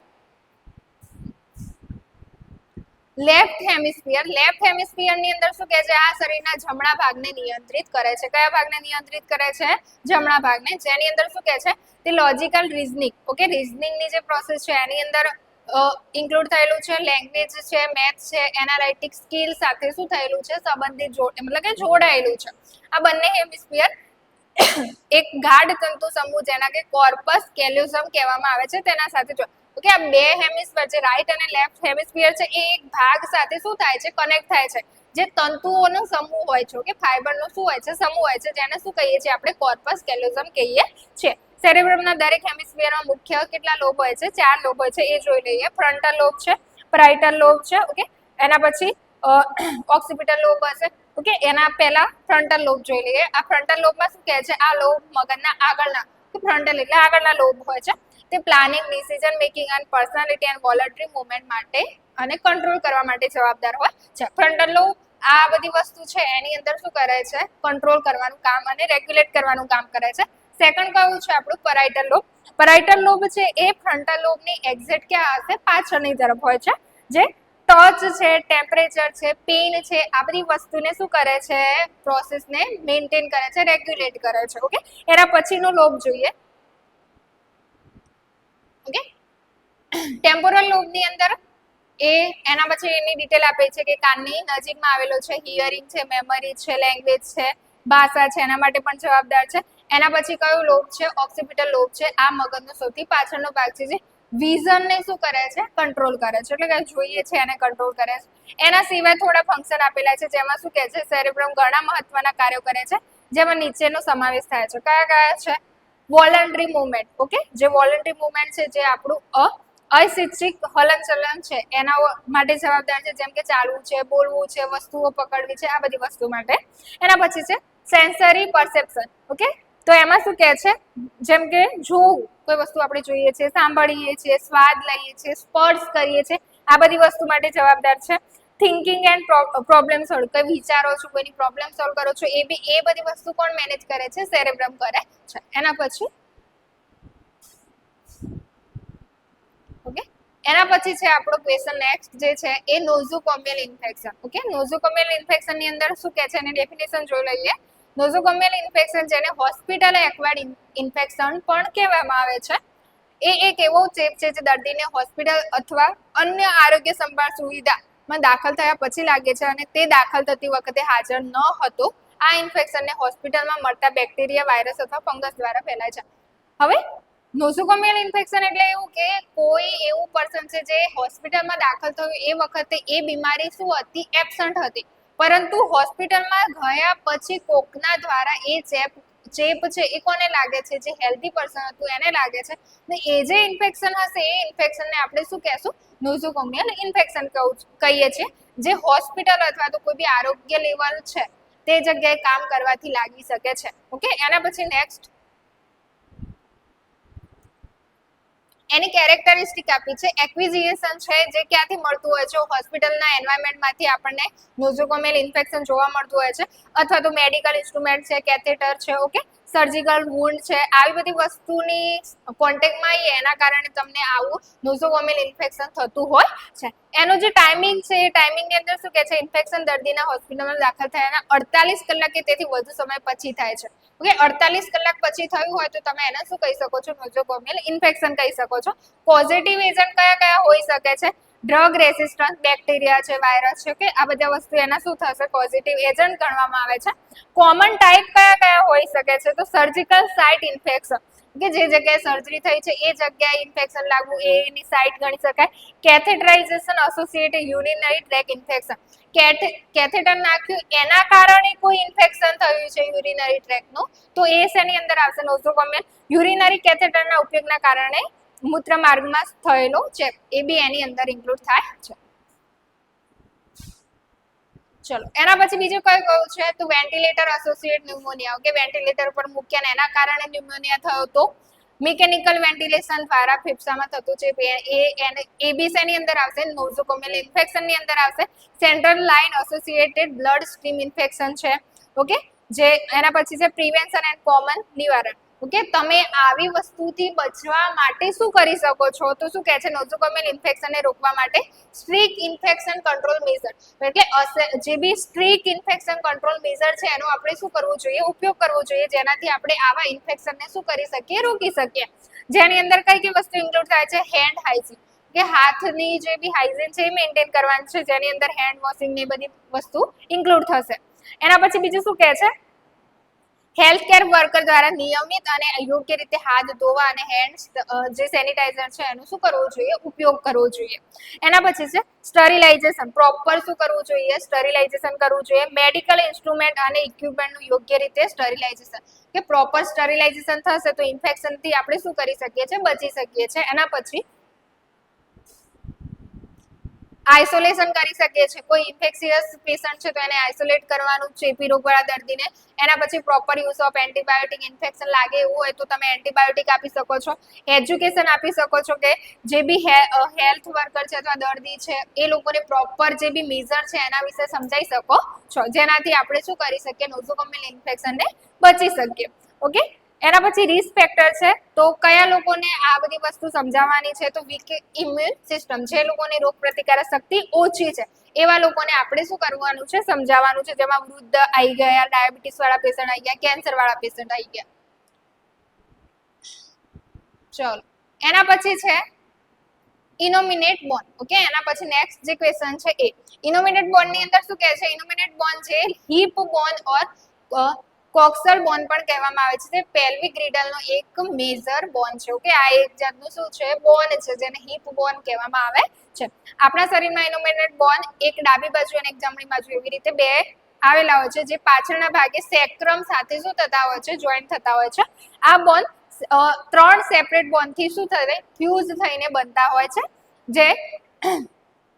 જેની અંદર કયા કયા ફ્યુઝ બોન છે, ઇલિયમ છે. ઇલિયમ ની અંદર શું કહે છે, આ ઇનોમિનેટ બોનનો સૌથી મોટો અપર પાર્ટ છે. ઇનોમિનેટ બોનની અંદર જે ઇલિયમ ભાગ છે એ સૌથી ઉપરનો બોન છે, જેની અંદર વિંગ્સ જેવો આકાર, એટલે પાંખ હોય ને એ પાંખ જેવો આકાર ધરાવે છે. તેનો ઉપરી કિનારી જે છે એને ઇલિયાક ક્રેસ્ટ કહેવામાં આવે છે. હિપની ઉપર હાથ મૂકતા અનુભવાય છે. જે ઇલિયાક ક્રેસ્ટનો ભાગ છે, આપણે જે હાથ મૂકીએ છીએ એનાથી શું કરી શકીએ છીએ, ફીલ કરી શકીએ છીએ. એના પછીનું બોન જોઈએ, ઇલિયમ ની અંદર કન્ટિન્યુઅસ 2 પોઈન્ટ છે, જોઈ લઈએ. ઇલિયમ પાછળના ભાગે સેક્રમ સાથે શું થાય છે, સેક્રો ઇલિયાક જોઈન્ટ બનાવે છે, અને પેલ્વિક રિજનના મસલ અટેચમેન્ટ માટે વિશાળ સપાટી આપે છે, જેથી બીજા જે મસલ છે એ શું થઈ શકે, અટેચ થઈ શકે. સેકન્ડ જે બોન છે એ કયું છે આપણું ઇસ્ચિયમ. ઇસ્ચિયમ વિશે શું કહે છે, આ ઇનોમિનેટ બોનનો લોઅર પોસ્ટિરિયર, એટલે જે ઇનોમિનેટ બોન છે નીચેનો જે ભાગ જે છે પાર્ટ છે એ કયું બોન બનાવે છે, ઇસ્ચિયમ બનાવે છે. એના પછી તેના પર આવેલા જાડા રફ પાર્ટને ઇસ્ચિયલ ટ્યુબ્રોસિટી, એના ઉપર એક રફ પોર્શન આવે છે જેને આપણે ઇસ્ચિયલ ટ્યુબ્રોસિટી કહીએ છીએ, જે જ્યારે પણ બેસીએ છીએ ત્યારે શરીરનું વજન આ ટ્યુબ્રોસિટી પર પડે છે. આપણે બેસીએ છીએ ત્યારે ટ્યુબ્રોસિટી પર આપણા શરીરનું વેટ છે એ પડતું હોય છે. એના પછી ઇસ્ચિયલ રેમસ નામના ભાગ દ્વારા પ્યુબિસ સાથે જોડાયેલું છે. આ ઇસ્ચિયમ છે એ જે ઇસ્ચિયલ રેમસ છે એના દ્વારા શેના સાથે જોડાય છે, પ્યુબિસ સાથે જોડાય છે. એના પછી ત્રીજું જે બોન છે એને શું કહીએ છીએ, પ્યુબિસ બોન કહીએ છીએ, જેમાં શું કહે છે, આ ઇનોમિનેટ બોનનો એન્ટિરિયર એટલે કે આગળનો ભાગ બનાવે છે અને ઇન્ફેરિયર પાર્ટ મતલબ કે નીચેનો ભાગ બનાવે છે. બંને ઇનોમિનેટ બોન આગળના ભાગમાં પ્યુબિસ સિમ્ફેસિસ નામના ફાઇબ્રોકાર્ટિલેજ જોઈન્ટ દ્વારા શું થતા હોય છે, જોડાય છે. મતલબ કે જે ઇનોમિનેટ બોન છે એ સિમ્ફાઇસિસ પ્યુબિસ નામનું જે જોઈન્ટ છે એના દ્વારા એકબીજા સાથે શું થઈ જાય છે, જોડાઈ જાય છે. ચલો એના પછી પ્યુબિસમાં સુપીરિયર રેમસ અને ઇન્ફેરિયર રેમસના બે ભાગ હોય છે, જે ઓકે. એના પછી એસિટાબ્યુલમ છે. એસિટાબ્યુલમ શું છે, તો એક કપ આકારનું સોકેટ છે જેની અંદર આ ત્રણ બોન જે મળે છે એ જગ્યા જોવા મળે છે. આ સોકેટ જે છે એ જે ફીમર બોન હોય છે આપણા પગનું, એ ફીમર બોનનું જોઈન્ટ છે એ ક્યાં થતું હોય છે, એસિટાબ્યુલમની અંદર થતું હોય છે, મતલબ કે જોડાણ કરાવે છે જે હિપ જોઈન્ટ છે ત્યાં આગળ. આ જોઈન્ટ શરીરને વોકિંગ, રનિંગ અને જમ્પિંગ જેવી ગતિવિધિઓ માટે ફ્લેક્સિબલ અને સ્ટેબલ. આ જે એસિટાબ્યુલમ છે એ શું કરે છે, બોનને ફ્લેક્સિબિલિટી પ્રોવાઈડ કરે છે, જેથી ચાલી શકીએ, દોડી શકીએ, ઓકે, જમ્પિંગ કરી શકીએ. એસિટાબ્યુલમનો મુખ્ય કાર્ય ફીમરના હેડને સુરક્ષિત રાખવાનું અને વજનને સપોર્ટ આપવાનું છે. એસિટાબ્યુલમ શું કામ કરે છે, ફીમરનું જે હાડકું છે એને સપોર્ટ પ્રોવાઈડ કરે છે, પ્રોટેક્શન પ્રોવાઈડ કરે છે. એના પછી છે ઓબ્ચ્યુરેટર ફોરામેન. ઓબ્ચ્યુરેટર ફોરામેન ની અંદર શું કહે છે, ઇસ્ચિયમ અને પ્યુબિસ વચ્ચે આવેલું છે. આ ક્યાં આવેલું હશે, ઇસ્ચિયમ જે હશે અને પ્યુબિસ છે એના વચ્ચે આવેલું છે અને મોટું ઓપનિંગ છે, મતલબ એની અંદર એક મોટું ઓપનિંગ છે જેને આપણે શું કહીએ છીએ, ઓબ્ચ્યુરેટર ફોરામેન કહીએ છીએ. એના પછી ઓકે, એના પછી જે ક્વેશ્ચન છે એ ક્વેશ્ચન કયો છે આપણો, કિડની. ઓકે, હવે કિડની ની અંદર શું કહે છે, કિડની આપણી બોડીમાં બે હોય છે. ઓકે, એ વસ્તુ આપણને ખ્યાલ હોય, જેની અંદર લેફ્ટ કિડની અને રાઈટ કિડનીનો સમાવેશ થાય છે. આ ઓર્ગનનો આકાર કેવો હોય છે, બીના આકારનો હોય છે. ઓકે, ચલો એના પછી એનું મુખ્ય કામ લોહીને શું કરવાનું છે, ફિલ્ટર કરવાનું છે. લોહીમાંથી જે બી વેસ્ટ વસ્તુ છે એને બહાર કાઢવાનું કામ કરે છે અને એક્સ્ટ્રા જે ફ્લુઇડ છે એ એક્સ્ટ્રા ફ્લુઇડને પેશાબ દ્વારા બહાર કાઢવાનું કામ કરે છે. ચલો એના પછી કિડની શરીરમાં ઇલેક્ટ્રોલાઇટ છે અને પાણીનું બેલેન્સ જાળવે. કિડનીનું બીજું કામ શું છે, જે ઇલેક્ટ્રોલાઇટ હશે એને બેલેન્સ કરવાનું છે. એક હેલ્ધી પર્સનની કિડની દરરોજ આશરે 120 થી 150 લીટર બ્લડ શું કરે છે, ફિલ્ટર. ઓકે, એક કિડની છે 120 થી 150 લીટર બ્લડ છે એને ફિલ્ટર કરે છે અને યુરિન માત્ર 1 થી 2 લીટર બને છે. ઓકે, એમાંથી કેટલું લીટર યુરિન બનતું હોય છે, 1 થી 2. એના પછી કિડની શરીરમાં બ્લડ પ્રેશરને પણ કંટ્રોલ કરવામાં મદદ કરે. તો જે બોડીનું બ્લડ પ્રેશર છે એને કંટ્રોલ કરવાનું થોડું જે છે એ કોણ કરે છે, કિડની પણ કરે છે. એના પછી ચલો શું કહે છે, કિડની બે મુખ્ય ભાગોથી બનેલી છે, જેમાં કોર્ટેક્સ અને મેડ્યુલા. ઓકે, એવા બે ભાગ જોવા મળે છે. તમને ઇમેજ શો થતી હશે, એની અંદર શું કહે છે, કોર્ટેક્સ અને મેડ્યુલા, એવી રીતે બે ભાગ તમને જોવા મળે છે. ઓકે, ચલો એમાં શું કહે છે, કોર્ટેક્સ એક કેવો ભાગ છે, આઉટર મતલબ કે બહારનો ભાગ છે અને લાઇટ રેડિશ બ્રાઉન કલર, એનો જે કલર હશે કોર્ટેક્સનો એ કેવો હોય છે, રેડિશ બ્રાઉન કલરનો હોય છે. આ ભાગ ગ્લોમેરુલાઈ અને કોન્વોલ્યુટેડ ટ્યુબ્યુલ આવેલા હોય છે. આ ભાગમાં શું આવેલું હોય છે, ગ્લોમેરુલાઈ જે ભાગ છે એ અને કોન્વોલ્યુટેડ ટ્યુબ્યુલ આવેલા છે. મેડ્યુલા એ કેવો ભાગ કહેવાય છે, અંદરનો મતલબ કે ઇનર ભાગ કહેવાય છે અને ડીપ રેડિશ કલર બ્રાઉન કલરનો હોય છે. મેડ્યુલામાં રિનલ પિરામિડ આવેલા છે. ઓકે, મેડ્યુલામાં કયો ભાગ આવેલો છે, તો રિનલ પિરામિડ. જ્યારે કોર્ટેક્સ ની અંદર કયા ભાગ આવેલા છે, ગ્લોમેરુલાઈ અને કોન્વોલ્યુટેડ ટ્યુબ્યુલ્સ આવેલા છે. ક્લિયર, ઇમેજ તમને દેખાય છે. આપણે કિડની લખતા હોય એટલે સ્ટ્રક્ચર ઓબ્વિયસલી શું કરવું પડે, ડ્રો કરવું પડે. ઓકે, એના પછી ચલો કિડનીની અંદર જે નેફ્રોન ભાગ છે એનો સ્ટ્રક્ચર જે ફંક્શનલ યુનિટ કહેવાય છે. ઓકે, કિડનીનો ફંક્શનલ યુનિટ એવું MCQ માં બી પૂછાય છે એટલે ધ્યાને લેવું. એમાં ફંક્શનલ યુનિટ કોને કહેવામાં આવે છે? નેફ્રોન. કિડનીનો ફંક્શનલ યુનિટ કયો છે? તો આપણો એનો આન્સર શું આવશે? નેફ્રોન. ઓકે, દરેક કિડનીના લગભગ 1 મિલિયન જેટલા શું જોવા મળે છે? નેફ્રોન જોવા મળે છે. ઓકે, એના અંદર હવે કોર્ટેક્સ વિશે આપણે ડીપલી જોઈ લઈએ. કોર્ટેક્સમાં શું કહે છે? આ કિડનીનો આઉટર મોસ્ટ લેયર છે જે પ્રોટેક્ટ કરે છે કિડનીને. એના પછી તે મુખ્યત્વે નેફ્રોનના 2 પાર્ટ ધરાવે છે, જેની અંદર આપણે આગળ જોઈ લીધું ગ્લોમેરુલસ અને કોન્વોલ્યુટેડ ટ્યુબ્યુલ્સ. એના પછી અહીંયા લોહીનું ઇનિશિયલ ફિલ્ટ્રેશન. આ જે જગ્યા છે એ જગ્યાએ લોહીનું શું થતું હોય છે? ફિલ્ટ્રેશન તમને જોવા મળતું હોય છે. આ ઉપરાંત કોર્ટેક્સમાં ઇરિથ્રોપોએટિન નામનો હોર્મોન બને છે જે બોન મેરુમાં રેડ બ્લડ સેલ બનાવવામાં મદદ. ઓકે, કિડનીની અંદર ઇરિથ્રોપોએટિન નામનો જે હોર્મોન છે એ હોર્મોન આરબીસી બનાવવાની અંદર શું થતું હોય છે? મદદરૂપ થતું હોય છે. ચલો, એના પછી છે તો મેડ્યુલા. ઓકે, જે અંદરનો ભાગ છે. ઓકે, જેમાં શું કહે છે? આ કિડનીનો ઇનર પોર્શન છે, મતલબ અંદરનો ભાગ છે જેમાં ફનેલ શેપનું સ્ટ્રક્ચર ધરાવે છે, જેની અંદર આપણને કયો ભાગ જોવા મળે છે? રીનલ પિરામિડ જોવા મળે છે. મેડ્યુલાનું મુખ્ય કામ શું છે? યુરિન અને કોન્સન્ટ્રેશન જાળવવાનું કામ કરે છે. આ ભાગમાં લૂપ ઓફ હેનલે પણ જોવા મળે છે અને કલેક્ટિંગ ડક્ટ આવેલા હોય છે જે પાણી અને ઇલેક્ટ્રોલાઇટના રીએબ્સોર્પ્શન માટે જવાબદાર હોય છે. ચલો, ઓકે, આટલી વસ્તુ આની અંદર મેડ્યુલાની અંદર છે. એના પછી નેફ્રોન વિશે જોઈ લઈએ. ઓકે, આપણે ઓલરેડી જોઈ લીધું કે કેવો યુનિટ છે? ફંક્શનલ યુનિટ છે. એની અંદર 1 મિલિયન એના નેફ્રોન જોવા મળે છે. લોહીનું ફિલ્ટ્રેશન કરવાનું કામ કરે છે અને એની અંદર બીજું શું કહે છે? રીનલ કોર્પલ્સ આવેલું હોય છે, જેમાં આ નેફ્રોનનું ફિલ્ટ્રેશન પાર્ટ છે જે સ્ટ્રક્ચર 2 સ્ટ્રક્ચરથી જોડાયેલો હોય છે, ગ્લોમેરુલસ અને બાઉમન કેપ્સ્યુલ. ઓકે, ગ્લોમેરુલસમાં શું કહે છે? Cluster of tiny blood vessels.